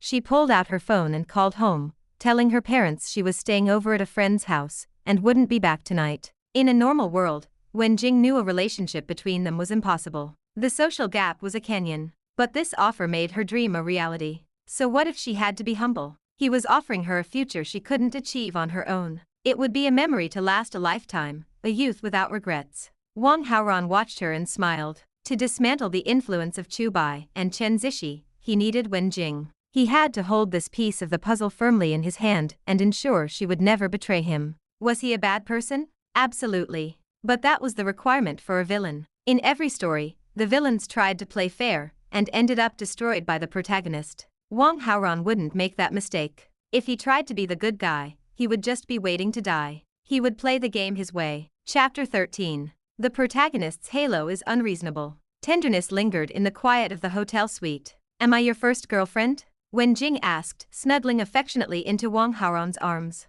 The first one, he replied. A wave of pure joy washed over her. She was a simple girl, and her heart had belonged to Wang Haoran alone, for as long as she could remember. Until last night, she had never even held hands with a boy. That Chen Zishi likes you. You know that, right? Wang Haoran's voice was casual, almost a stray thought. Wen Jing's expression shifted to a pout. Really? No wonder he's always hovering, asking me questions every day. It's annoying. If he bothers me tomorrow, I'll just ignore him. No, Wang Haoran corrected her. Answer his questions normally. Act like an ordinary classmate. But while you're talking to him, a girl will come up and demand you pay back $1,000. You need to look pitiful. Tell her you don't have the money and beg for a grace period. Confusion clouded Wen Jing's eyes. Why? Wang Haoran's brow furrowed. I like a girlfriend who listens, not one who always asks why. I'm very good, Wen Jing whispered, her eyes fixed on him with sweet devotion. I'm like a kitten. A kitten? Yeah. Meow. The expression was unexpectedly cute. Behind her quiet, nerdy exterior, Wen Jing held a playful side that surprised him. Wang Haoran smiled. He had certainly made a profitable investment. The next morning, class arrived far too early. After a quiet breakfast at the five-star hotel, the black Cullinan glided toward the school. Wang Haoran had the driver pull over a block away so Wen Jing could get off first. They entered the school building separately, minutes apart. In the classroom, Wen Jing proved her obedience. She treated Wang Haoran with the polite distance of a regular classmate. To any onlooker, it was as if yesterday had never happened. During a break, Muyan leaned toward her friend as they walked to the restroom. Jing, why are you walking so awkwardly? You look strange. I twisted my foot heading home after self-study last night, Wen Jing lied, her smile practiced and steady. It's just a little uncomfortable to walk. Oh no, is it serious? Let me see. It's nothing, really. I already applied some medicine. I'll be fine in a few days. Well, let me walk with you then. Lunch break brought the planned encounter. Chen Zishi approached with a hopeful smile, clutching a textbook to ask about a specific problem. Despite her irritation, Wen Jing remembered her instructions and explained the topic with forced patience. Right on cue, a girl from another class marched into the room and stopped at Wen Jing's desk, her voice loud enough for the surrounding students to hear. She demanded her 1,000 yuan back immediately. Wen Jing shrank into her seat, her eyes welling with faux distress as she pleaded for more time. The girl let out a harsh scoff, tossed a final threat over her shoulder, and stormed out. Chen Zishi stood by, his heart aching for her. Without a word, he signaled for Chu Bai to meet him in the corridor. Once they were alone, Chen Zishi's face reddened with frustration. He demanded Chu Bai pay back the 1,000 yuan he owed right now, but Chu Bai was broke. The desperation to help Wen Jing clouded Chen Zishi's judgment. He lost his temper, his voice rising to a shout as he nearly came to blows with Chu Bai. The heated argument erupted just outside the teacher's office. Inside the office, Wang Haoran and Muyan were busy discussing complex math problems with their instructor. The muffled sounds of the quarrel drifted through the door. Wang Haoran recognized Chu Bai's voice instantly. His dark box operation had worked perfectly. Ding. The host has successfully damaged the relationship between the protagonist, Chu Bai, and the important supporting character, Chen Zishi. Reward 200 villain points. Chu Bai's protagonist Halo, -10. Host's villain Halo, +10. A successful harvest. Wang Haoran pulled up his status window. Host Wang Haoran. Combat strength 89. Charm 268. Villain Halo 179. Villain points 600. Chu Bai was backed into a corner, but Wang Haoran wasn't finished. It was time to add fuel to the fire. The first strike, he hired a private detective to track Chu Bai to an illegal gambling den. The resulting video was leaked anonymously onto the school's campus forum. As a senior, gambling was a massive violation of school rules, a transgression just as serious as fighting. With a prior demerit already on his record, Chu Bai's future at the school was hanging by a thread. The second strike, he tipped off Sang Kun's associates. They were still hunting for the person who had crossed them, but they lacked Chu Bai's background. Wang Haoran was more than happy to provide the necessary details. Expulsion from school, and a gang of thugs waiting outside the gates. Wang Haoran could already visualize the scene of Chu Bai being chased through the streets by a mob armed with pipes and clubs. Later that evening, Wang Haoran was on the basketball court, the air filled with the cheers of his fans. He looked up as a government vehicle pulled onto the campus road. Two men in uniform stepped out, one of them carrying a bright red ceremonial pennant. He didn't think much of it until the principal's voice crackled over the campus PA system. The announcement was brief but devastating.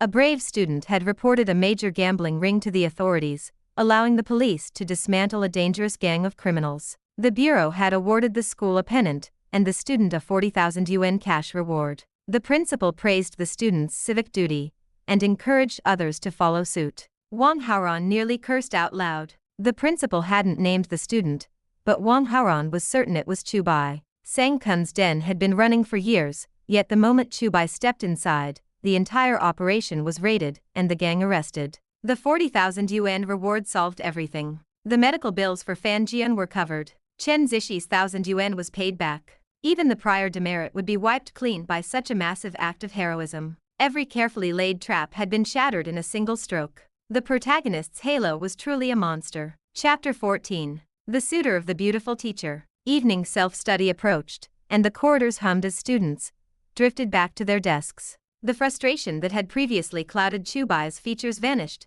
replaced by a sudden, vibrant energy. Zhenyu, the head teacher, stepped into the classroom. Her gaze found Chu Bai immediately. "Chu Bai, come to the office for a moment," she requested. Though the principal had kept the young man's identity hidden for his protection, Zhenyu obviously knew the truth.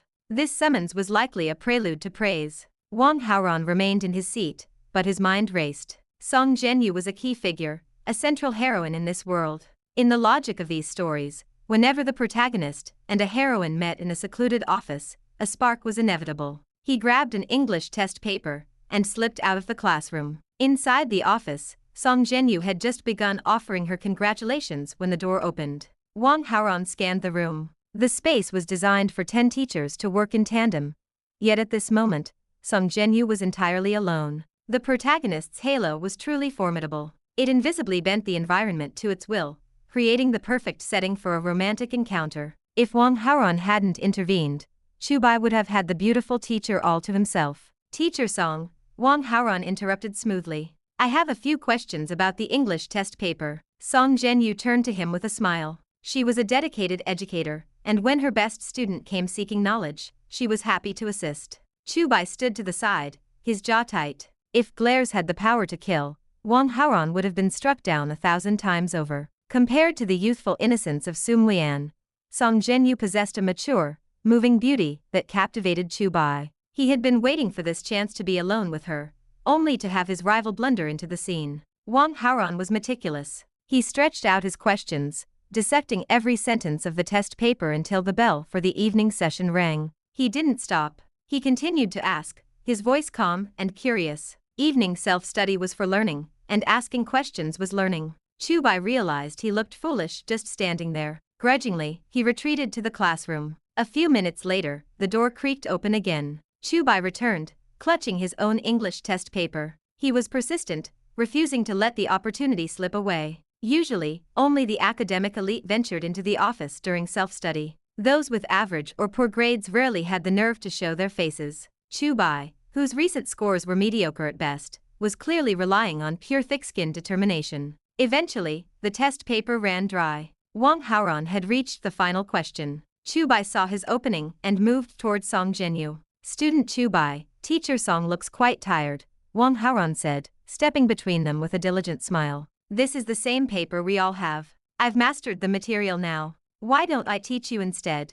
Chu Bai's face darkened. He opened his mouth to refuse, but Zhenyu beat him to it. Wang Haoran is right. He understands these problems perfectly, she said, her voice sounding a bit raspy. She had been talking for over 20 minutes, and her throat was dry. She was grateful for the reprieve. Since he offered, let him help you, Chu Bai. Chu Bai's teeth ground together. In front of the teacher, he couldn't cause a scene. I thank you. He spat at Wang Haoran. No thanks necessary, Wang Haoran replied playfully. From an angle hidden from Zhenyu, their eyes met. Sparks of genuine animosity flashed between them. They walked out of the office in silence. Chu Bai surged ahead, his pace fast and angry as he headed for the classroom. It was clear he had no intention of asking for help. Wang Haoran didn't care. Ding. The host has successfully destroyed the chance for the protagonist, Chu Bai, and the heroine, Zhenyu, to spend time alone. Reward 200 villain points. Wang Haoran felt a surge of triumph. He slowed his pace, savoring the small victory.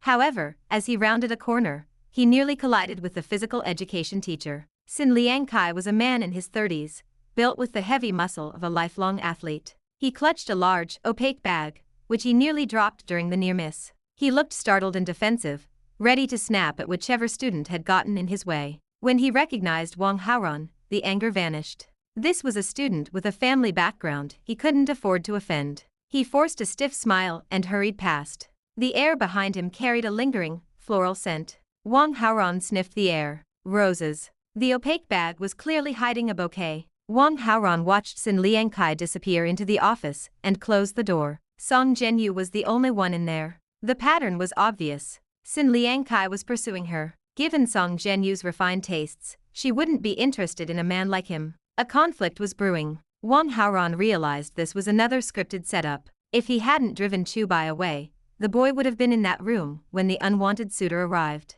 Chu Bai would have stepped in, driven the man away, and earned Zhenyu's gratitude. The plot likely went further. Xin Liangkai would leave, but not before threatening Chu Bai. Being a teacher, he would feel superior to a mere student. Perhaps Zhenyu, fearing for Chu Bai's safety, would offer to walk him home. Then, a group of thugs hired by the PE teacher would appear. Xin Liangkai would lose his head and try to harm them both, only to be defeated by Chu Bai's hidden strength.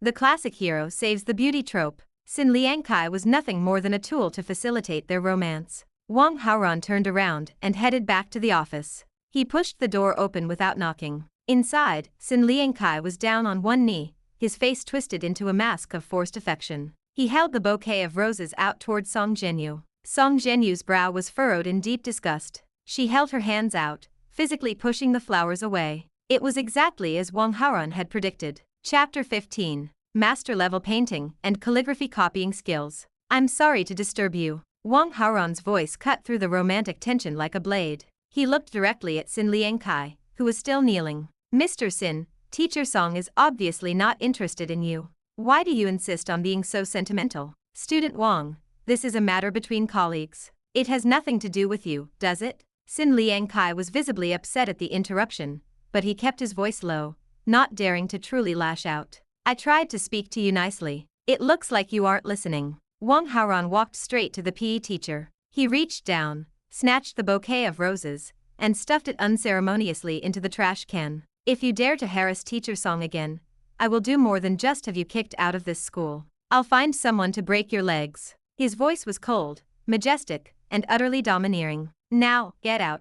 As a teacher, Xin Liangkai was livid at being threatened by a teenager, but he didn't dare utter a single word of protest. He was just a PE teacher with no background. Wang Haoran's family held wealth and connections that could crush him like a bug. He retreated in a daze, fleeing the office without looking back. Ding. The host has removed a common tool character who assists the protagonist and heroine. The original plot direction has been altered. Reward 100 villain points. Wang Haoran frowned at the notification. Only 100 points? Common tool people were apparently quite cheap. Furthermore, he had just rescued Zhenyu from a persistent harasser, yet her favorability toward him hadn't moved. Was she difficult to impress, or was the teacher-student boundary too firm? Or perhaps his display of power had frightened her just as much as it had Xin Liangkai. Did she now see him as a delinquent? He couldn't decipher it yet, but one thing was certain, Xin Liangkai was finished. Being a villain had its perks. A few harsh words and the opposition folded.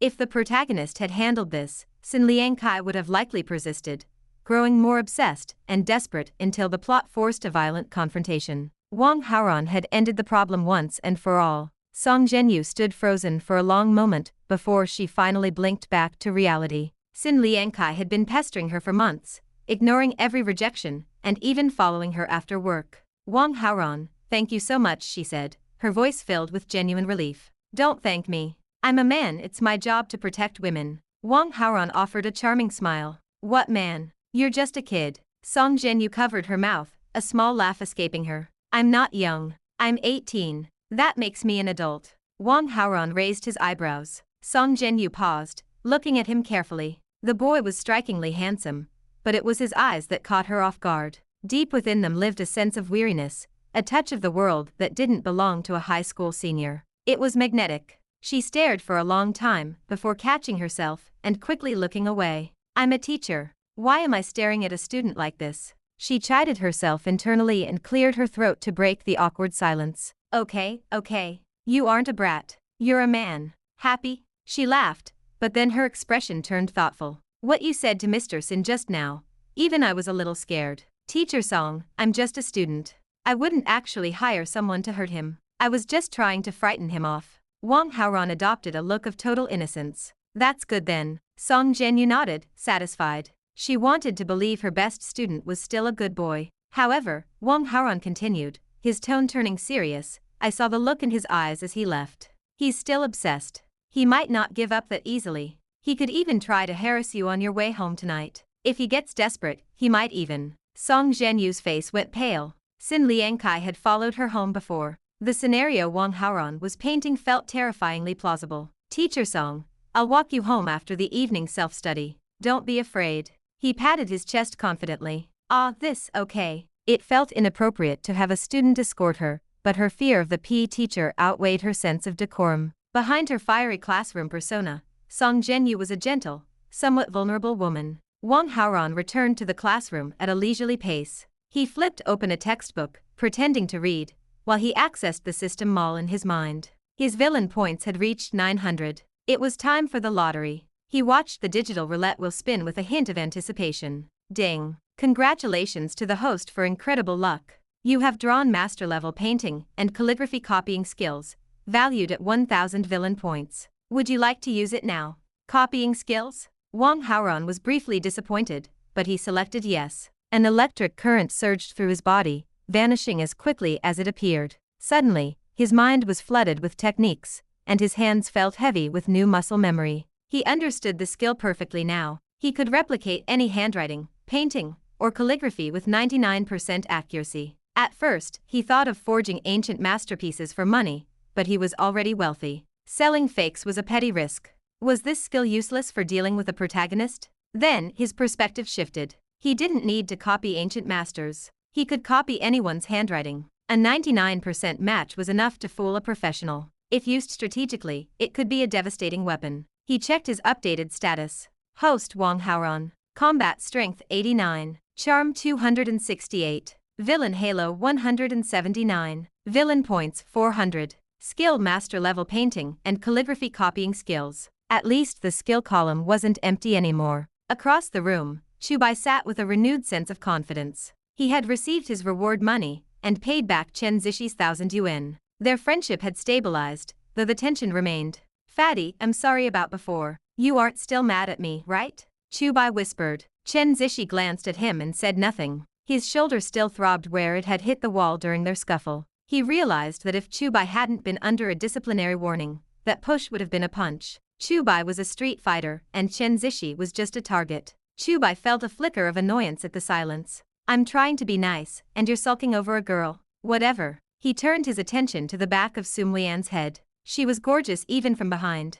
He was restless. He wanted to get closer to her. He needed to change seats. Chu Bai reached out and patted Chen Zishi's shoulder again. Hey, I'm going to trade seats with Wen Jing. I'll let her sit with you. It'll give you a real chance with her. Chapter 16. Bicycles vs Cullinan. When Chen Zishi heard that Chu Bai intended to switch seats with Wen Jing, his gloomy expression vanished, replaced by a wide, hopeful smile. He had just received 1,000 yuan from Chu Bai, and desperately wanted to give it to Wen Jing to settle her debt. The only problem was finding a way to speak with her face to face. This seat swap was the perfect opportunity. Chen Zishi was still a bit naive, however. Chu Bai's motivations weren't entirely selfless. He simply wanted to sit next to Muyan. Helping his friend was merely a convenient excuse. Of course, Chu Bai kept that part to himself. Under Chen Zishi's expectant gaze, Chu Bai gathered a few stray papers, rose from his desk, and walked over to Wen Jing. Wen Jing, would you mind switching seats with me? I have a question I need to ask Muyan. Chu Bai wore his most charming smile. Wen Jing was hunched over her desk, deep in concentration. The sudden interruption broke her focus, and her irritation flared instantly. When she glanced back and saw that Chu Bai's regular seat was next to the chubby Chen Zishi, her annoyance turned to outright disgust. She couldn't stand being near the boy. No, Wen Jing snapped. She had already completed the tasks Wang Haoran had set for her. Until new instructions arrived, she had no interest in dealing with Chen Zishi or his friends. I have so many things I don't understand, Chu Bai pressed, his tone shifting to one of moral superiority. I need to ask the class representative for help. Studying is a priority for all of us. We are classmates, after all. Don't try to guilt-trip me, Wen Jing shot back. This is my seat. It's my choice whether to move or not. Please leave and stop disturbing my work. You. Chu Bai's face reddened with anger. He wanted to argue, but he knew Muyan was watching. Between her presence and Chen Zishi's brainless devotion to Wen Jing, he knew he couldn't win this fight. He retreated in silence, slinking back to his original position. Chen Zishi's excitement deflated into bitter disappointment. He glared at Chu Bai before turning back to his own books, fuming. Chu Bai felt utterly defeated. Then, he watched as Wang Haoran stood up. Wen Jing, would you mind moving for a moment? Wang Haoran asked. Wen Jing's eyes filled with a soft, hidden resentment, her heart aching with a touch of jealousy. Yet, she stood up obediently, yielding her place without a second thought. As they crossed paths in the narrow aisle, Wang Haoran's hand brushed hers in a fleeting, secret caress. The small gesture acted like honey to her soul. Her mood brightened instantly. Wang Haoran sat down and engaged Muyan in a serious discussion about their studies. They talked for a while, but even after the topic was exhausted, he didn't leave. In Chinese class today, the teacher praised your composition. Writing has always been my weak point. Would you mind if I borrowed your essay to read over? Yours is actually quite good already, Muyan said with a modest smile. She handed the notebook to him. I'll bring it back tomorrow morning. That's fine. Handwriting is a fingerprint of the soul. Every curve and stroke is unique, shaped by countless tiny details that make perfect imitation nearly impossible for a normal person. For Wang Haoran, however, it was now effortless. Obtaining Muyan's writing was the critical first step in his new plan. Across the classroom, Chu Bai's mood soured further. That Wen Jing, he muttered under his breath. I ask her to move and she ignores me. Wang Haoran says one word and she jumps. She's nothing but a shallow. Who are you calling a bitch? Chen Zishi's roar cut Chu Bai off before he could finish. The larger boy stood up, glaring with a ferocity that suggested he was ready for a physical confrontation. The outburst drew the attention of the entire class. Chu Bai opened his mouth to defend himself, but the words wouldn't come. He felt trapped and humiliated. He fell silent, forcing himself to calm down. He realized that as long as Wang Haoran was around, his chances of getting close to Muyan and under the guise of tutoring were dead in the water. That plan was officially stranded. As he searched for a new direction, the image of a more mature woman flickered in his mind. Compared to the youthful Muyan, Song Zhenyu held an allure that was far more potent for a boy his age. Teacher Song lives in the same general direction as I do, he mused. The college entrance exams were less than 100 days away, but the thought of actual studying bored him. Chasing girls was a much better way to pass the time. With his X-ray vision, the exams would be a breeze. He could simply copy the answers from the smartest students in the room. His telescope ability allowed him to see through walls and across hundreds of meters. As long as he could see a top student's paper, the grade was his. The bell rang, ending the evening self-study. Chu Bai took his time packing his bag, his eyes fixed on the office door down the hall. The moment Song Zhenyu stepped out, he moved. He hurried to the campus parking lot and hopped onto his battered, old bicycle. Timing his arrival perfectly, he caught up to her at the school gate. Teacher Song. What a coincidence. Chu Bai braked hard, pretending he had just stumbled upon her. Oh, Chu Bai? The session ended a while ago. Most everyone has gone home. Why are you still here? Song Zhenyu smiled, though she looked a bit surprised. The campus was nearly deserted. My grades haven't been great, so I stayed behind to put in some extra work, Chu Bai lied, scratching his head like a diligent student. Your performance has been improving lately. If you keep this up, you'll definitely get into a great university. Thank you, Teacher Song. Chu Bai's smile widened as he pivoted to his real goal. Are you walking home? Why don't I give you a lift? Song Zhenyu lived within walking distance and usually made the trek alone. Chu Bai had been tracking her routine for days. Oh, I don't know about that, she hesitated. It's past 10 o'clock, Teacher Song. A beautiful woman like you shouldn't be walking alone at night. It's dangerous. Let me see you home. I'm heading that way anyway. Excitement surged through him. He quickly wiped the dust off the bicycle's back seat with his sleeve. Come on, hop on. Just as she was about to protest, the low growl of an engine approached. A black Cullinan glided to a halt beside them. The door swung open, and Wang Haoran stepped out into the night. Chapter 17. Don't let me even drink tea. Teacher Song, you finally came out. I've been waiting for you for a long time. Let's go, Wang Haoran said.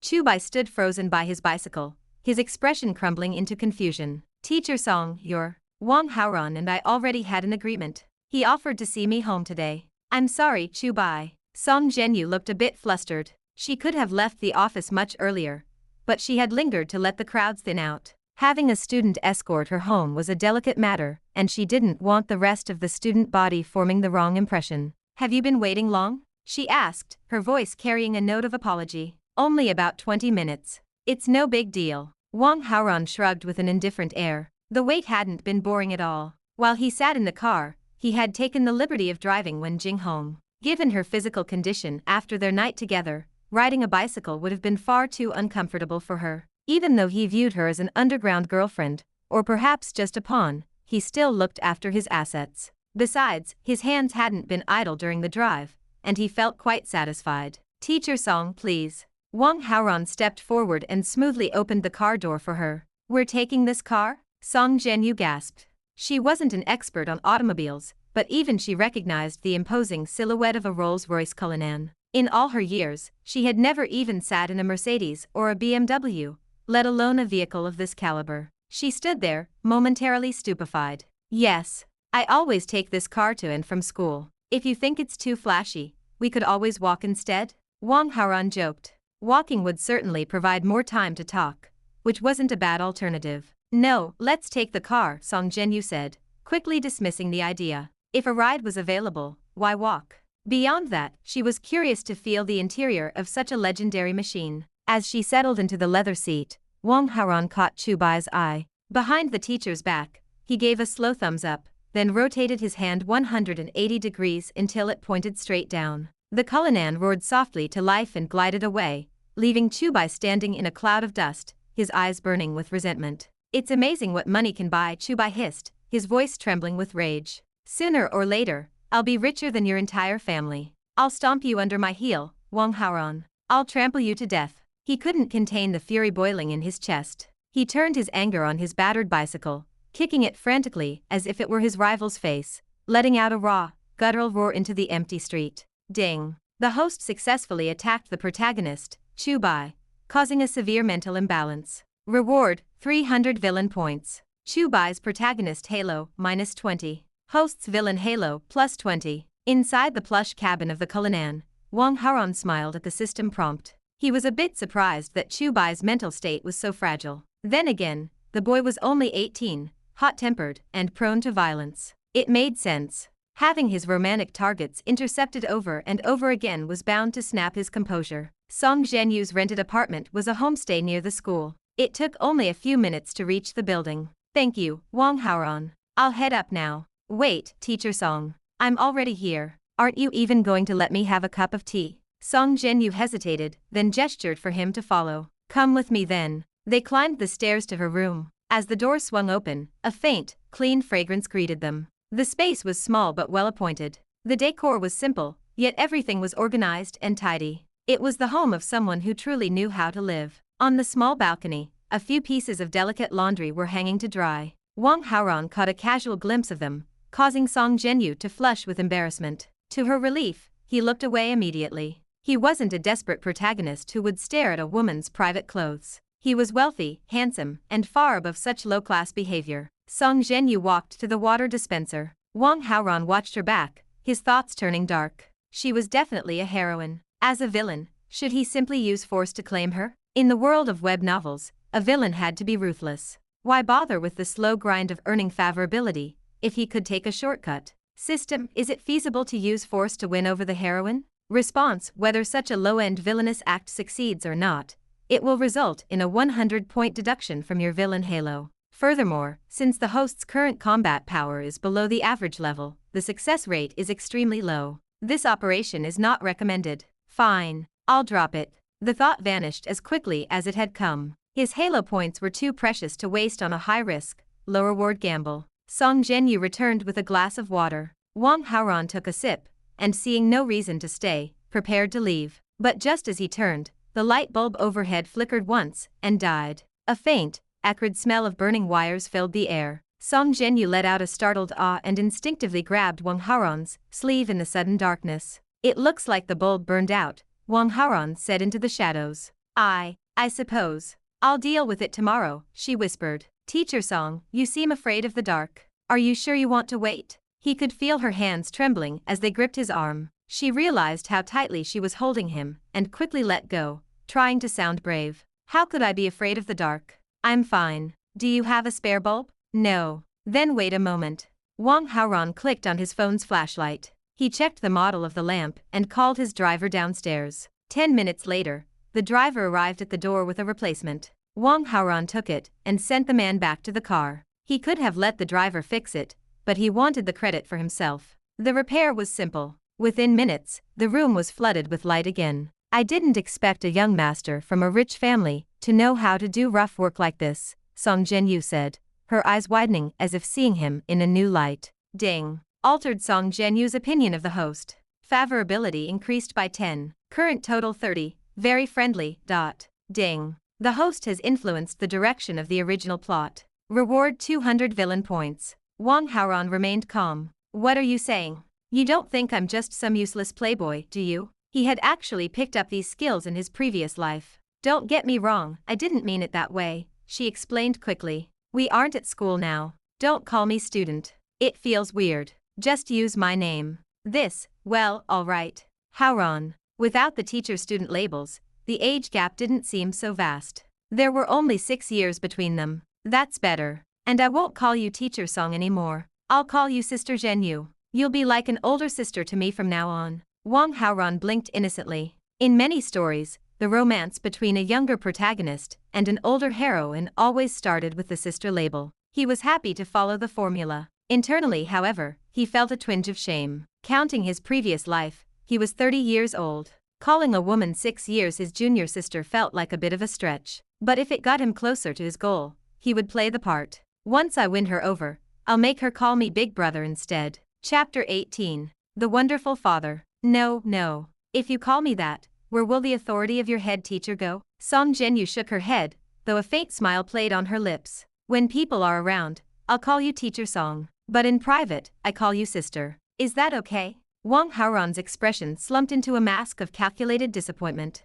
Then all right. Zhenyu shifted her stance, her mind changing as quickly as the dimming lights he had just fixed. The arrangement made sense. If Wang Haoran were to escort her home after every evening session, maintaining the rigid distance of teacher and student would feel stiff, even embarrassing. Adopting the title of sister put her at ease. Beyond that, having such a handsome, capable younger brother was a delight. He drove away her pests, he fixed her home, and he looked at her with an intensity that was hard to ignore. It's settled then, Sister Zhenyu. Wang Haoran grinned, savoring the small victory. Ding. The social relationship between the host and the heroine, Zhenyu, has shifted, altering the original plot. Reward 200 villain points. Chu Bai's protagonist halo, -10. Host's villain halo +10. More rewards? His mood lifted even higher. They chatted for a few more minutes before he excused himself. It was 11 o'clock. Staying any longer would be pushing his luck, and while he certainly felt the temptation, he knew the importance of a slow burn. The Cullinan pulled into the gates of the Wang family villa. As Wang Haoran entered the grand hall, he found a middle-aged man with a prominent pot-belly lounging on the sofa. The man's features mirrored his own. Despite the weight gained over the years, the structural traces of a former handsome youth remained. This was Wang Xiang, his father. A flicker of concern crossed Wang Haoran's mind. Fat really does ruin everything. When I hit middle age, I refuse to look like a sack of flour. My boy, you're back. I missed you so much. Wang Xiang bounded off the sofa with surprising agility, closing the distance and pulling his son into a crushing hug. Wang Haoran struggled to find the word dad. It felt foreign on his tongue. Instead, he managed a stiff, polite smile. Even strained, his face remained effortlessly charming. So, Wang Xiang said, his face suddenly turning stern as he pulled back. Did you go to a hotel yesterday? Wang Haoran's internal alarm went off. That driver. I told him to keep his mouth shut. I'm firing him tomorrow. Don't blame the man. I forced it out of him. Wang Xiang waved a hand dismissively. Reliable drivers are hard to come by. Let it go. The driver had been with the family for a decade. He was loyal to the wallet that signed the checks, and that wallet belonged to the father. Fine. I went to a hotel with a girl. What are you going to do about it? Wang Haoran stood his ground, ready for a confrontation. A villain didn't cower, even before family. To his utter surprise, the stern mask on Wang Xiang's face shattered into a beaming grin. He slapped his son's shoulder with immense pride. Well done, my boy. Well done. Wait, what? Wang Haoran blinked. Wang Xiang let out a hearty laugh. When I was 18, your mother was already pregnant with you. You're 18 now and you'd never even been in a relationship. I was starting to think you were broken. Just last week, your mother and I were discussing taking you to the hospital for a checkup. I'm glad we can cancel that appointment. In the eyes of his parents, a son this gifted and handsome remaining single was a medical emergency. Wang Xiang reached into his pocket and produced a sleek card, pressing it into Wang Haoran's palm. This is a black gold VIP card for the hotel you visited. Keep it. Next time you take a girl there, you won't need to worry about booking in advance. He continued, his enthusiasm growing. Girlfriends are expensive. I'll drop 5 million into your account tomorrow. If you run through it, just call me. If I'm in a meeting, call your mother. She'll be even happier than I am. Without waiting for a response, Wang Xiang pulled out his phone. He began gushing to his wife about their son finally finding a girl, their laughter echoing through the hall. The idea of worrying about his son's studies never crossed his mind. Wang Haoran's grades were elite, and even if they weren't, the family's influence could put him in any university on the planet. Wang Haoran looked down at the black gold card. The family dynamics of a villain were refreshingly harmonious. When the son committed a sin, the parents didn't scold him. They provided a budget and better logistics. I suppose it makes sense, he mused. We are the bad guys, after all. After a quick shower, Wang Haoran retreated to his bedroom. Midnight neared, but sleep was a secondary concern. He pulled out the composition notebook he had borrowed from Muyan. He spent an hour dissecting her script, the way she looped her G's and the slight tilt of her T's. With his master-level copying skill, the imitation was flawless. Even Muyan would struggle to identify it as a forgery. Once satisfied, he checked his phone. It was flooded with messages from Wen Jing. Darling, what are you doing? Are you home yet? I just got out of the shower, and I can't stop thinking about you. I can't sleep. Why are you ignoring me? Am I annoying you? I'm sorry, I won't bother you anymore. Accompanied by a crying emoji. The desperation was palpable. Wang Haoran stared at the screen, a mix of amusement and clinical detachment. Mizusawa Middle School was a hive of beauties, and while Wen Jing didn't officially hold the title of school flower, she was stunning in her own right. Any other boy in school would be thrilled to receive these messages. Yet here she was, acting like a lovesick puppy for him. I need you to do something for me tomorrow, he typed. A reply came back in seconds. Anything. Just tell me what to do. Tomorrow, during the first period of evening self-study, you will. He began to outline the next phase of his plan. Chapter 19. Master Wing Chun. After finishing the chat with Wen Jing, Wang Haoran focused his mind to communicate with the system. His villain points reached 1,100, an all-time high. Items in the system mall carry a minimum exchange price of 1,000 points, and with a sense of strong anticipation, he commanded the interface to open. A digital storefront materialized, displaying item descriptions and prices with a layout similar to an online shopping app. Only those walking the path of the villain could browse these shelves. Because he only had 1,100 points, the selection was limited to a dozen high-end options. Master-level painting and calligraphy copying skills, 1,000 villain points. Master-level cooking, 1,000 villain points. Actor-level acting skills, 1,000 villain points. Master-level practical Wing Chun, 1,000 villain points. Master-level lightning 5 whips performance, 1,000 villain points. Low-grade youth retaining pill, 1,100 villain points. Note effects last for 30 years. Wang Haoran scanned the products, his thoughts racing. A qualified villain inevitably encounters situations requiring deception. Actor-level acting skills would make any lie indistinguishable from the truth. Such a skill was practically a requirement for a supervillain. However, his combat power remained below average. It was his most glaring weakness. Master-level Wing Chun would bridge that gap instantly. Then there was the youth retaining pill. The thought of being 48 years old, while everyone else was fat and greasy, yet still looking 18, was intoxicating. He could take a young girl shopping without a hint of disobedience from his reflection. He wanted all three, but the points only allowed for one. After a few seconds of calculation, he chose master-level practical Wing Chun. He already suppressed Chu Bai in looks, academics, and wealth. Only his physical strength lagged behind. It was time to close that loophole. The moment he selected the skill, a surge of energy flooded his limbs. He felt vibrant, his senses sharpening. He clenched his fists and threw a few experimental Wing Chun strikes into the air. Power rippled through his muscles. If it weren't past midnight, he might have shouted out. He felt like he could take on 10 men at once. He called up his status panel. Host Wang Haoran. Combat Strength 289. Charm 268. Villain Halo 209. Villain Points 100. Skills Master Level Painting and Calligraphy Copying. Master Level Practical Wing Chun. The attribute list finally looked complete. This was the true definition of a rich and handsome elite. His combat power had jumped from 89 to 289. By comparison, Chu Bai's combat strength sat at a measly 155. Wang Haoran didn't just match him, he crushed him. The following afternoon, the air in the classroom was thick with the silent intensity of students sprinting toward the college entrance examination. Books rustled and pens scratched against paper. Chu Bai gathered a few random questions and prepared to make his move. Since Wen Jing wouldn't give up her seat, he took matters into his own hands. He dragged his stool across the floor and planted it right next to Su Muyan's desk. Su Muyan stiffened. She had no feelings for Chu Bai and found the intrusion annoying. Every second was precious during this final stretch. Answering questions for a friend was a kindness, but dealing with Chu Bai felt like a chore. The questions he asked were basic. Did he really need her help? Or was he just wasting her time? Despite her irritation, her natural politeness and a sense of classmate solidarity won out. She prepared to give him a reluctant answer. Chu Bai remained oblivious to her discomfort. Even if he had noticed, he wouldn't have cared. To win a girl over, one had to be thick-skinned and follow their own desires. If a man always worried about what a girl wanted, he would never get anywhere. Before Su Muyan could utter a word, a shadow fell over the desk. Wang Haoran stood there, his presence commanding. He had already convinced Wen Jing to switch with him, effectively becoming Su Muyan's temporary desk mate. He held an exam paper of his own, looking ready for a deep academic discussion. Chu Bai's blood boiled. He cursed inwardly. This Wang Haoran is doing this on purpose. He's always blocking me. Just wait until I catch you on the road at night. I'll beat you so badly your own mother won't recognize you. The hatred stayed hidden behind a blank stare. I was here first, Chu Bai said. Oh, really? I just have one quick question.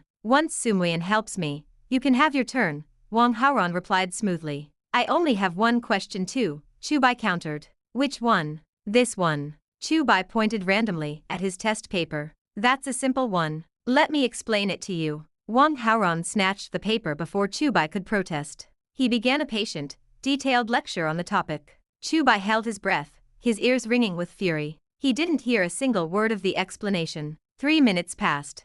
Do you understand now? Wang Haoran asked, looking up with a helpful expression. No wait. You don't quite have it, do you? Wang Haoran didn't wait for him to finish. It's a very basic topic, and I thought I broke it down well, but don't worry. If you're struggling, I'll go over it again. We have plenty of time. The offer of patience was a slap in the face. If Chu Bai admitted he didn't understand, he would look like an idiot in front of Su Muyan. He couldn't lose face like that. Wang Haoran, I thank you. Chu Bai gritted his teeth, the words tasting like ash. You're very welcome. Wang Haoran's smile was as warm as a spring breeze. Fuming, Chu Bai grabbed his stool and retreated to his original position. Ding. The host prevented the protagonist, Chu Bai, from approaching the heroine, Muyan, affecting the plot direction. Reward 100 villain points. Chapter 20. Playing hard to catch. Muyan breathed a sigh of relief as Chu Bai finally retreated. A small, soft smile touched her lips as she turned her attention toward Wang Haoran. So, what topic did you want to discuss with me? Her favorability toward Wang Haoran sat at 20, marking him as a very close friend. She didn't mind him interrupting her studies at all. In fact, she welcomed the change of pace. Actually, I have no questions to ask you, Wang Haoran said, a playful glint in his eyes. Muyan blinked, clearly stunned. Ah, you aren't the only top student in this class. Why do you think Chu Bai only ever asks you? How should I know? Muyan shook her head. A guess flickered in the back of her mind, but she felt too embarrassed to voice it aloud. Wang Haoran didn't share her hesitation. He pointed it out directly. Chu Bai doesn't care about the questions. He's just using them as an excuse to get close to you. You're too kind, Muyan. You need to learn how to refuse. Don't waste your precious study time helping someone when you don't owe them anything. Muyan nodded slowly. His words resonated with her own growing frustration. She made a silent pact with herself. Unless she was completely idle, she would start turning Chu Bai away. Did you come over here just to tell me that? She searched his eyes, looking for a hidden meaning. Was he being protective? Did he care about her more than he let on? What's with that look? Wang Haoran's voice took on a sharp, merciless edge. I come to talk to you about schoolwork all the time, but don't go getting ideas. I'm the school's most popular guy, okay? Do you have any idea how many girls send me letters? Just because I'm talking to you, you think I've fallen for you? I've told you before, I don't intend to date a classmate. Do I really need to repeat myself? The verbal blow landed hard. Wang Haoran watched her reaction closely. He certainly had designs on her, but he couldn't let her see them yet. If she realized he was pursuing her, she might retreat and build a wall between them. The secret was to tease her without letting her catch the hook. You're so hurtful. Muyan's face flushed a deep crimson. She turned away from him, burying her nose in her textbook. Fine. I've got homework to do. I'm ignoring you. Ding. Heroine Muyan's favorability has increased by 10. Current total 30. Very friendly. Ding. The host has influenced the plot. Reward 200 villain points. Wang Haoran sat back, momentarily stunned by the system notification. This actually worked? He hadn't even tried to flirt. If anything, he had been borderline rude. He realized then that Muyan wasn't looking for traditional sweetness. The more disinterested he acted, the more she seemed to gravitate toward him. It seemed this girl had a hidden fondness for being treated with a bit of hard-to-catch energy. He had found the key to her heart. Across the classroom, Chu Bai sat with white knuckles, watching their exchange. Because of the low hum of the study hall, he couldn't hear their whispers, but he could see Muyan's body language. She looks angry. What did that scumbag say to her? Chu Bai squeezed his fist until his joints popped. He wanted nothing more than to walk over and level Wang Haoran. To him, the rich boy was a soft target with no real strength. But he forced himself to endure. Beating Wang Haoran would be easy, but the legal and social consequences would be ruinous. After the college entrance exams, I'll have months of vacation. I'll go out and make a fortune in stone gambling. Then I'll have the money to crush the Wang family, he muttered under his breath. The rest of the afternoon was a blur of resentment for Chu Bai. It wasn't until after dinner in the cafeteria that his spirits began to lift. When he returned to his desk, he found a folded note tucked inside. He opened it carefully. Chu Bai, I didn't mean to push you away. I was forced into a difficult position. It made me so sad to see you unhappy all afternoon. I planned to wait until after the exams to talk, but I can't stand seeing you like this. Meet me in the girls' dormitory wing for a class after the first evening session. I have something important to tell you. Remember, don't let Wang Haoran see. There was no signature, but the handwriting was elegant and feminine. Muyan wrote this. Chu Bai's heart soared. Who else could it be? The familiar script and the secretive tone made it obvious. His mind raced with possibilities. Was she asking him out? Was she only pretending to like Wang Haoran to protect Chu Bai from the rich boy's jealousy? It had to be. Ever since those thugs blocked him after school, her attitude had shifted. She was protecting him. Overwhelmed with excitement, he tore the note into tiny pieces, shoved them into his mouth, and swallowed. It tasted like victory. He couldn't leave any evidence. Many students in the class were loyal to Wang Haoran, and a leak would ruin everything. As his adrenaline leveled off, a small doubt surfaced. Muyan wasn't a boarder. Why would she meet him at the girls' dormitory? The campus was massive with plenty of other places to talk. He wanted to ask her, but she didn't have a phone on her, and a face-to-face question was too risky, with so many eyes watching. He spent the evening study session counting the seconds, his eyes fixed on the clock. He wasn't the only one waiting for the bell. In another corner of the room, Wenjing suddenly doubled over. She clutched her lower abdomen, her face contorting in pain. Jing, what's wrong? Are you okay? Sumwayan leaned in, her voice full of concern. It really hurts, Wenjing groaned. Let's go to the infirmary. No, it's just my time of the month. It's always this bad on the first night. I'll go ask Teacher Song for leave so your family can take you home. Don't, Wenjing whispered, looking mortified. I'm so embarrassed. I'll just go to the girls' dorm and lie down for a bit. I'll be fine after a half-hour rest. All right. I'll get the keys for you, asked Zhongli. She's easy to talk to. Just keep it quiet. I'd die if the whole class found out. I know.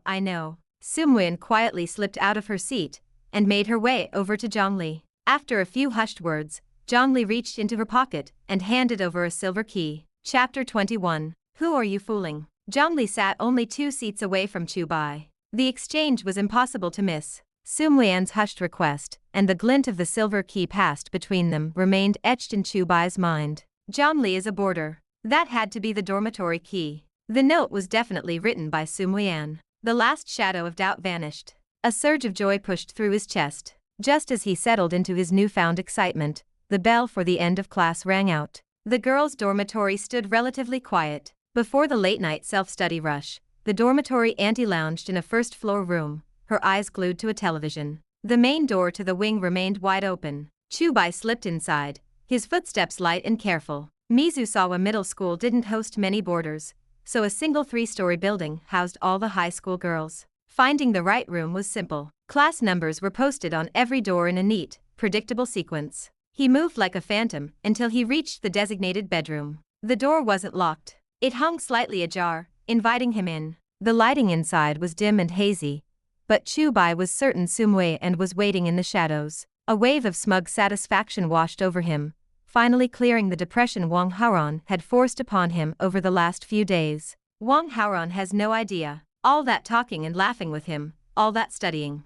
It was just a front. Sumwian only did it to keep him from targeting me. But when did she start feeling this way? It must have been back when she gave me those extra lessons. She really went to great lengths. I was so blind not to see her crush earlier. If she hadn't seen how miserable I was this afternoon, she probably would have kept it a secret until graduation. I wonder how Wang Haoran will feel when he finds out the truth. He'll probably be livid. The thought was delicious. His heart hammered against his ribs as he pushed the door open and stepped into the room. Sumwian, I know what you meant. The truth is I like you too. I've liked you for a very, very long time. Every time I see you talking and laughing with Wang Haoran, my heart actually hurts. He couldn't wait to pour out his feelings. The note had been filled with hidden affection, and as a man, he felt he needed to be direct. He wanted to solidify their relationship right here, right now. Perhaps even more. After all, they were in the girls' dormitory, surrounded by beds. If she had asked him to meet here,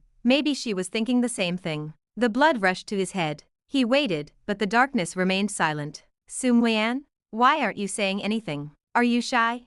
The excitement bubbled over again, but the response wasn't a confession. Instead, a high-pitched, ear-piercing scream shattered the quiet. Chu Bai froze. The adrenaline turned to ice in his veins. He recognized that voice instantly. It didn't belong to Sumwian. It's a trap. The realization hit him like a physical blow. He turned and bolted, successfully disappearing from the dormitory before the alarm could be raised. 20 minutes later, the atmosphere was far less triumphant. Chu Bai stood in a private office, summoned by Song Zhenyu. The room held only 3 people: Chu Bai, Song Zhenyu, and Wen Jing. The head teacher wanted to keep the matter quiet until a solution was found to protect the girl's reputation. Wen Jing's eyes were raw and red. Tears streamed down her face in a never-ending flood. It wasn't just world-class acting. Wang Haoran had provided her with a small vial of colorless, odorless chili water to rub into her eyes. The stinging pain was very real. Song Zhenyu patted Wen Jing's back, her voice soft with concern. Are you absolutely sure it was him?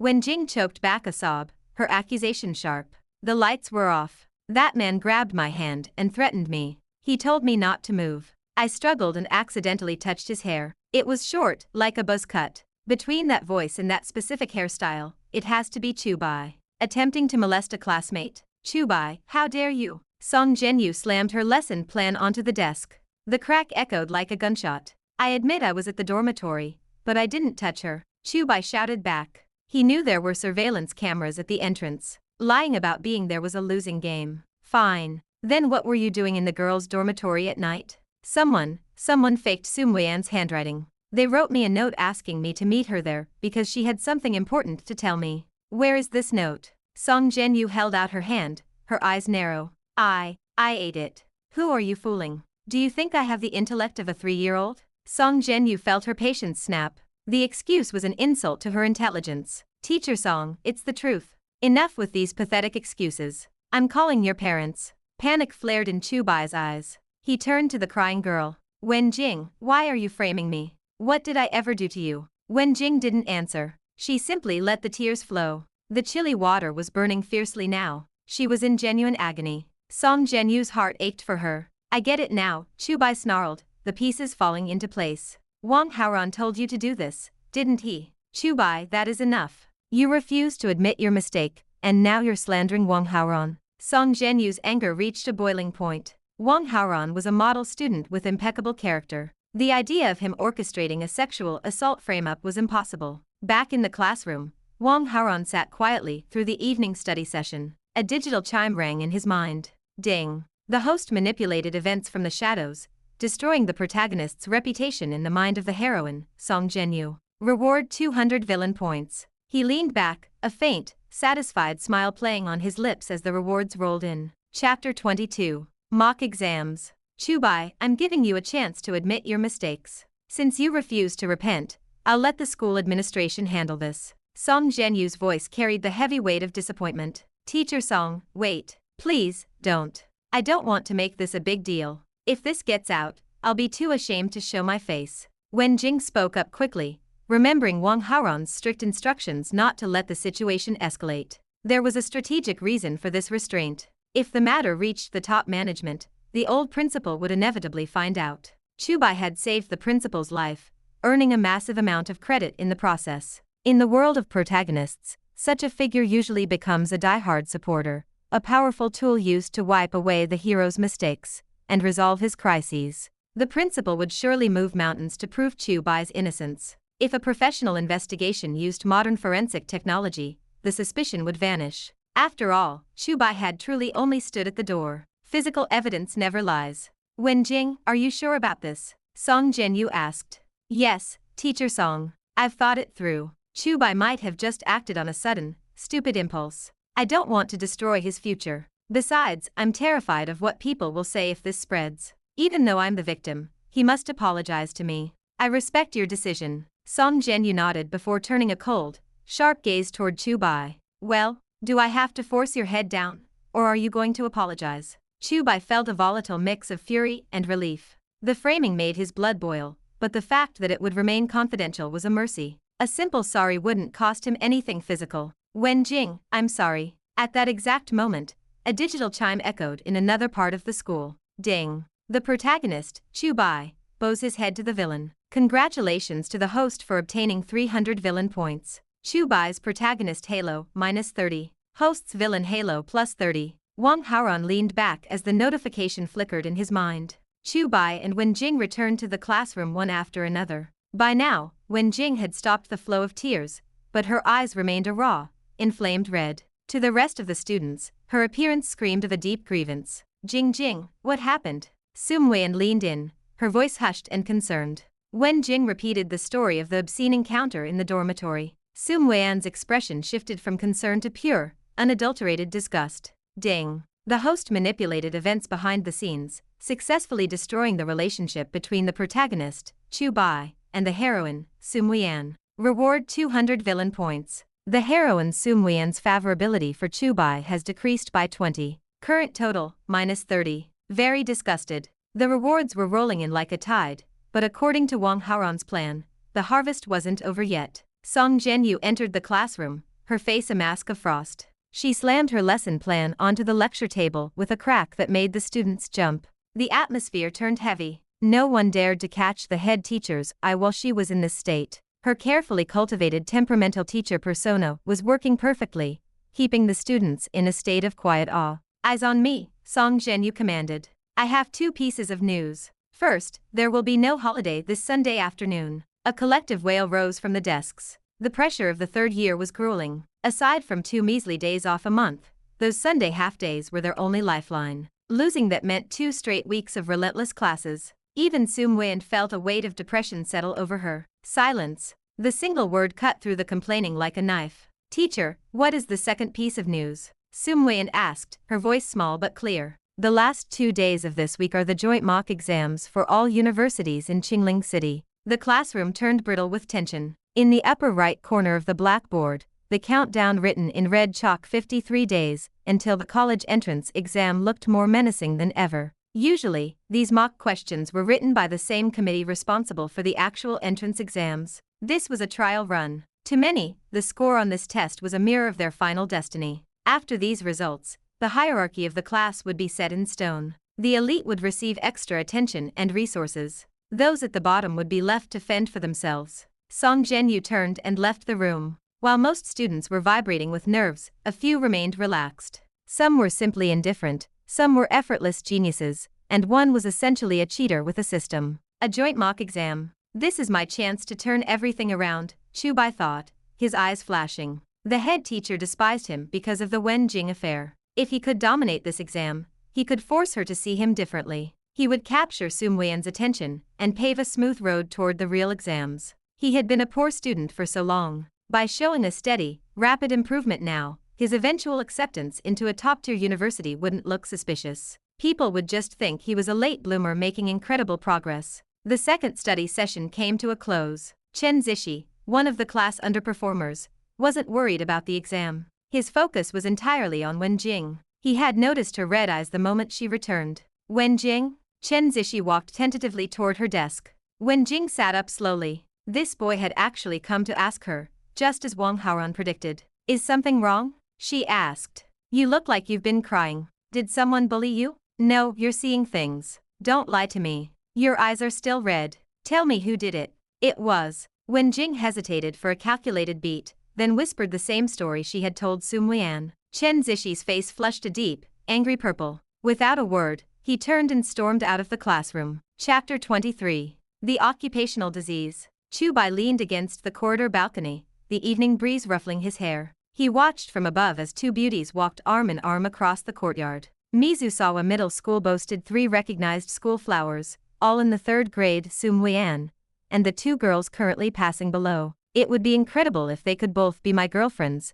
Chu Bai mused, his thoughts drifting into a lazy daydream. A sudden, violent force slammed into his lower back. A heavy boot connected with his spine, nearly knocking the dinner out of him. He stumbled against the railing, gasping for air, and spun around in a rage. Standing there, chest heaving and face contorted, was Chen Zishi. "Are you crazy?" Chu Bai roared, struggling to suppress the urge to strike back. If he hadn't just been under administrative scrutiny, he would have pinned Chen Zishi to the floor and cracked the tiles with his head. Having fought his way up from the streets, Chu Bai possessed a visceral hatred for anyone who attacked from behind. "You bastard!" Chen Zishi's voice cracked with fury. He looked like a man possessed. "I'm innocent. Why would you believe some girl over your own brother?" Chu Bai spat. He knew Wen Jing must have gotten to him. There was no other reason for Chen Zishi to lose control like this. "I believe in your mother's head," Chen Zishi screamed, hurling a string of insults. "You're a complete fool. A mental retard," Chu Bai snarled, his eyes narrowing.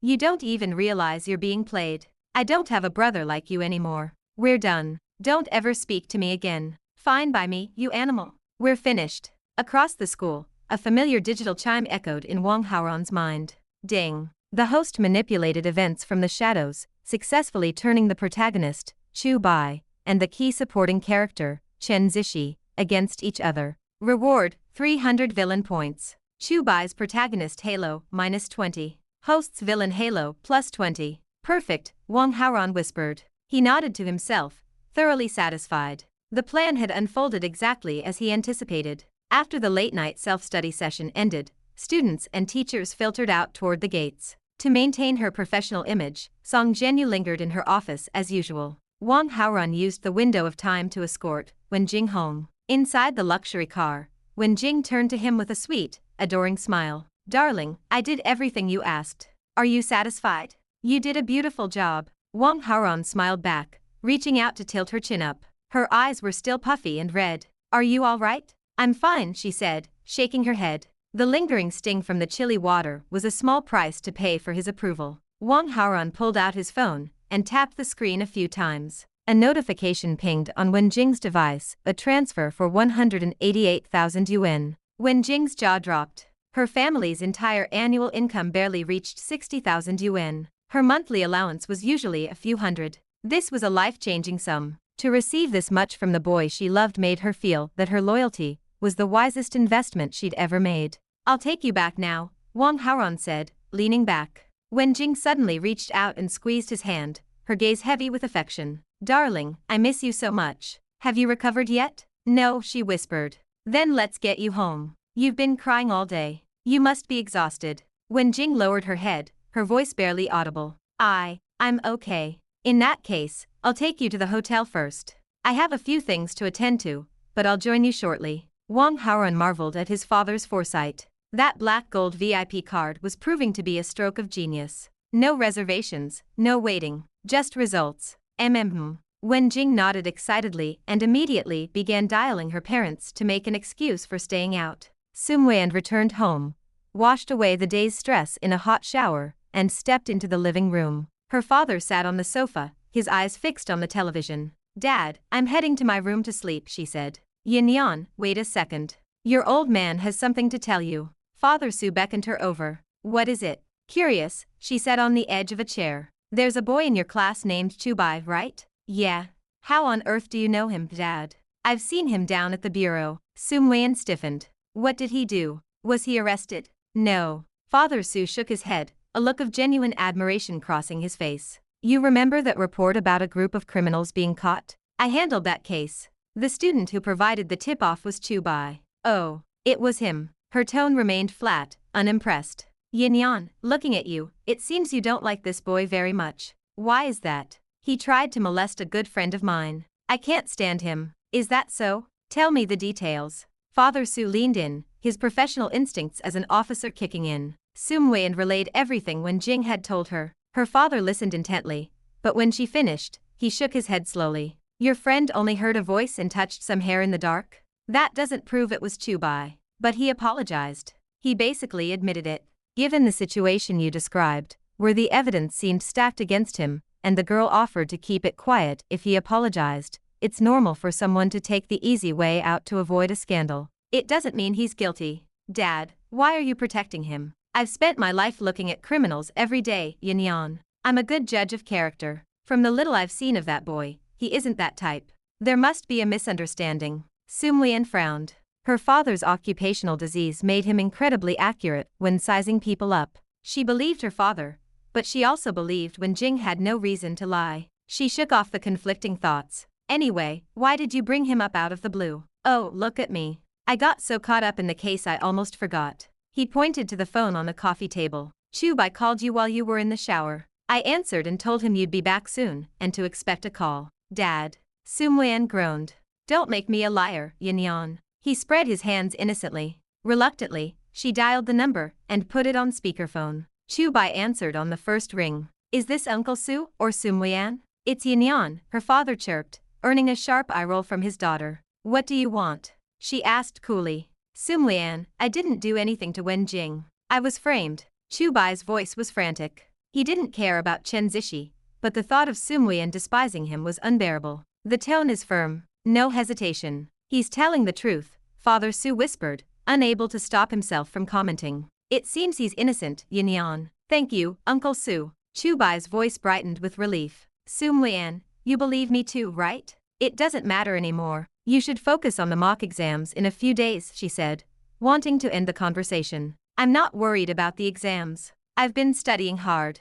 I'll be in the top 10 of the class, at least. Keep dreaming, she scoffed. The top 10 were the elite, destined for the best universities. Chu Bai had spent years at the bottom of the rankings. Even with his recent improvements, jumping into the top 10 overnight was a fantasy. I'm not bragging. If you don't believe me, let's make a bet. If I make the top 10, you become my girlfriend. If I lose, I'll do whatever you want. Do you dare to take the bet? Chapter 24. Wait to be slapped by my grades. Sumwian couldn't stand Chu Bai's bragging. She wanted to fire back, but she hesitated to actually agree to the bet. The stakes were simply too high. Don't eye me. I'm in. Do you dare or not? Chu Bai pushed, his voice filled with a sudden, irritating confidence. She dares. My Yinyan agrees. Father Su interrupted, his voice cool and decisive. He didn't give his daughter a chance to protest. It's getting late, Yinyan needs her rest. Young man, you'd better do your absolute best.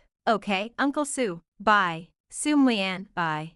The line went dead before she could breathe. Dad, what are you doing? Why would you promise him that? Muyan collapsed against the chair, looking utterly depressed. I saw you stalling, so I figured I'd help you out, Father Su said, leaning back comfortably. If I lose, I have to be his girlfriend. You're really my father, aren't you? Do you actually think you'll lose? Muyan took a moment to consider the situation seriously. She ran the numbers in her head. No, she said firmly. Moving from the bottom of the class to the middle was one thing. With enough hard work, anyone could manage that. But jumping from a mediocre ranking into the elite top 10 in a matter of days? It was mathematically impossible. As one of the top students herself, Muyan knew the sheer volume of knowledge required to bridge that gap. Then it's fine. Father Su smiled. His sudden impulsiveness came from a place of nostalgia. He remembered pulling a similar stunt when he was a student, back when he was chasing Muyan's mother. He saw a shadow of his younger self in Chu Bai. Beyond that, he genuinely admired the boy's courage. If a miracle did happen and Chu Bai made the top 10, it would prove the young man truly loved his daughter.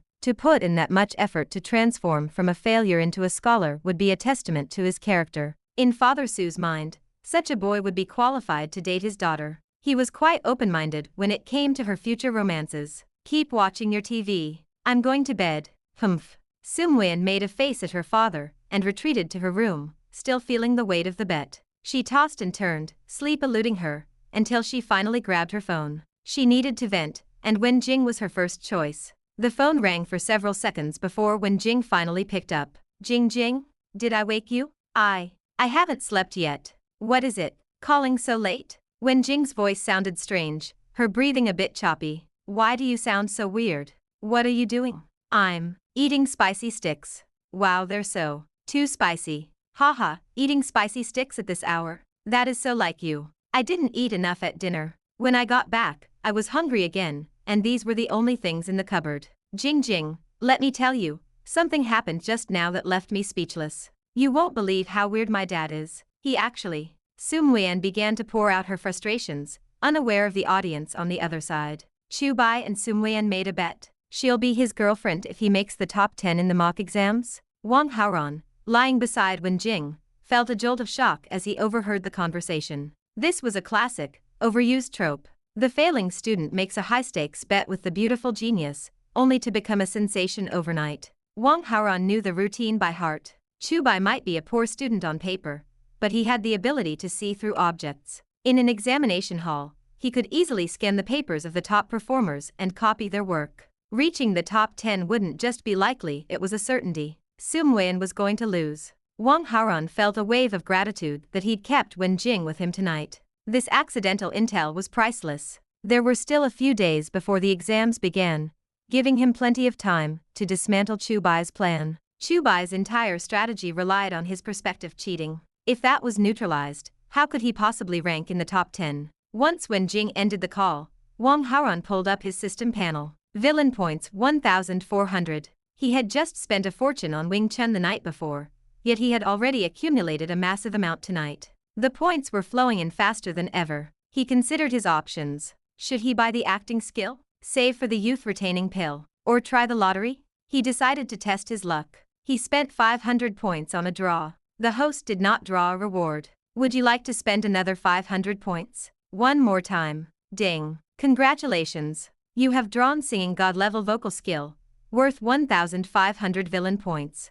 Use immediately. Use it. Wang Haoran felt a subtle change in his throat and lungs. He was more than satisfied. With his natural charm and this new ability, he could become a global superstar if he chose to enter the entertainment industry. But fame wasn't his goal. This skill was a specialized tool for flirting. High-level singing was a magnet for girls. Combined with his status as a wealthy scholar, he would be irresistible. He wanted to show off his new voice to Song Zhenyu and Muyan immediately. He considered calling them right then, but he checked the time. It was far too late. A midnight serenade would be seen as harassment, rather than romance. He would have to wait for the right moment. The next morning, Chu Bai was the first to arrive at school. He sat at his desk long before the morning session began, burying his head in his books. He needed to lay the groundwork for his transformation. If he was going to be a blockbuster in the exams, he had to at least look like he was trying. When the morning reading session began, the room filled with the sounds of students reciting English and ancient poems.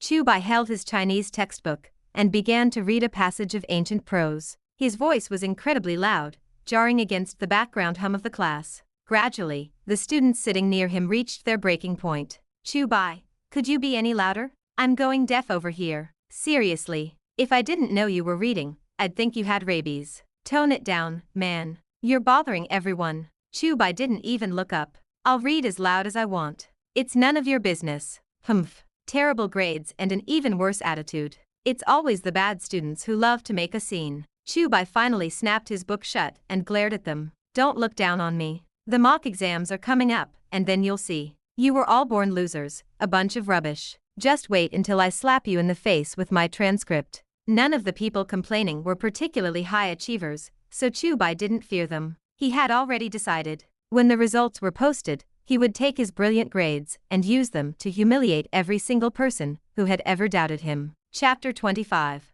The Cheating Scheme. Lunch break arrived. Muyan finished her homework and set her pen aside. She needed to clear her mind to prepare for the afternoon classes. Next to her, Wenjing leaned back, looking bored. A mischievous glint sparked in Wenjing's eyes. Yin, look at Chu Bai. He's like a different person. He's actually studying. It's like he's trying to prove something. Are you getting nervous? Don't tease me. I feel a headache coming on just thinking about it. Muyan rolled her eyes, her frustration evident. Seriously, your father is something else. How could he throw his own daughter under the bus like that? Wenjing giggled. Tell me about it.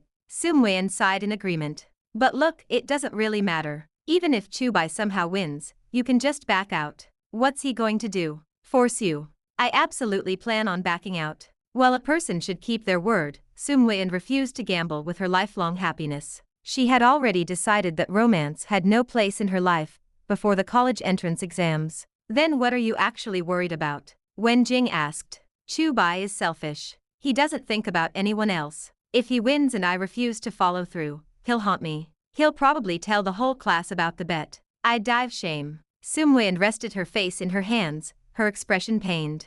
Wenjing nodded, understanding the social nightmare that would follow. Wang Haoran stepped back into the classroom and approached their desks. What are you two whispering about?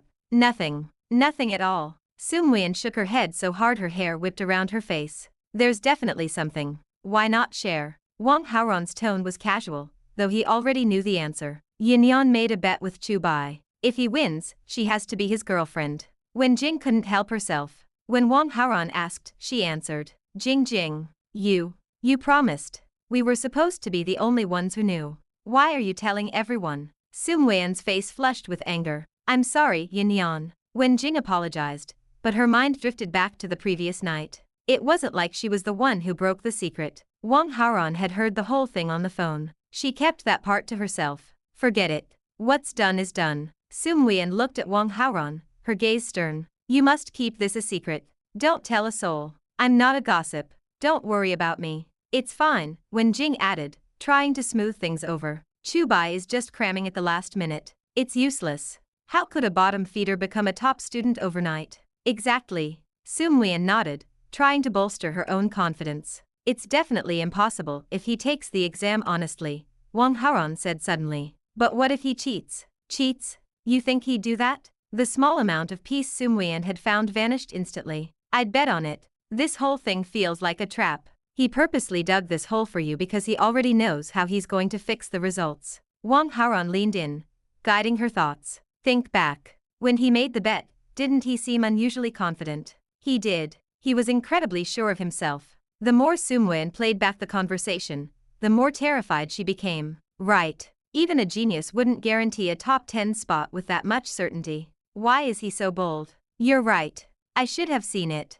Muyan was now convinced. Chu Bai was going to cheat. However, a small part of her still clung to logic. But cheating isn't that easy, is it? A hidden note can't raise a score that much. You think cheating is just about paper scraps? What if he bought the answers? What if he bribed the proctors? How? How could people do that? As a lifelong model student, the dark side of academia was a foreign country to her. Seeing her spiraling, Wang Haoran decided he had pushed enough for now. Look, this is just a guess. Maybe I'm overthinking it. Anyway, I have things to do. He turned to walk away. Wait. Muyan grabbed his hand in a panic. Wang Haoran stopped and looked down at her. Realizing what she'd done, she blushed and let go. Can you help me? She whispered. This is difficult. Wang Haoran hesitated, playing the part of the reluctant bystander. Please? I'm begging you. It was the first time she had ever acted so vulnerable, her voice dropping into a soft, coquettish plea. Fine. I'll see what I can do. Thank you.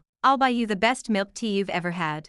Muyan flashed him a sweet, grateful smile. Ding. Heroine Muyan's favorability has increased by 10. Current total 40. Status very close. Ding. Plot direction altered. Reward 200 villain points. Wang Haoran felt a surge of satisfaction. Sabotaging Chu Bai was already on his to-do list. Helping Muyan was just a convenient bonus. Gaining her favor in the process was the icing on the cake. The days blurred past. The typical classroom order for the seniors was dismantled. Seats and examination rooms were randomized to prevent collusion. On Friday afternoon, students received their admission tickets and room numbers to scout their locations. The junior classrooms had been cleared out to serve as testing centers. At the entrance of each room, a schedule and the names of the proctors were posted. Students filed in, searching for the desks labeled with their names and student numbers. The proctors began handing out the English listening test materials. Soon, the rhythmic drone of the audio instructions filled the air. Chu Bai sat in the very last seat of the very last room.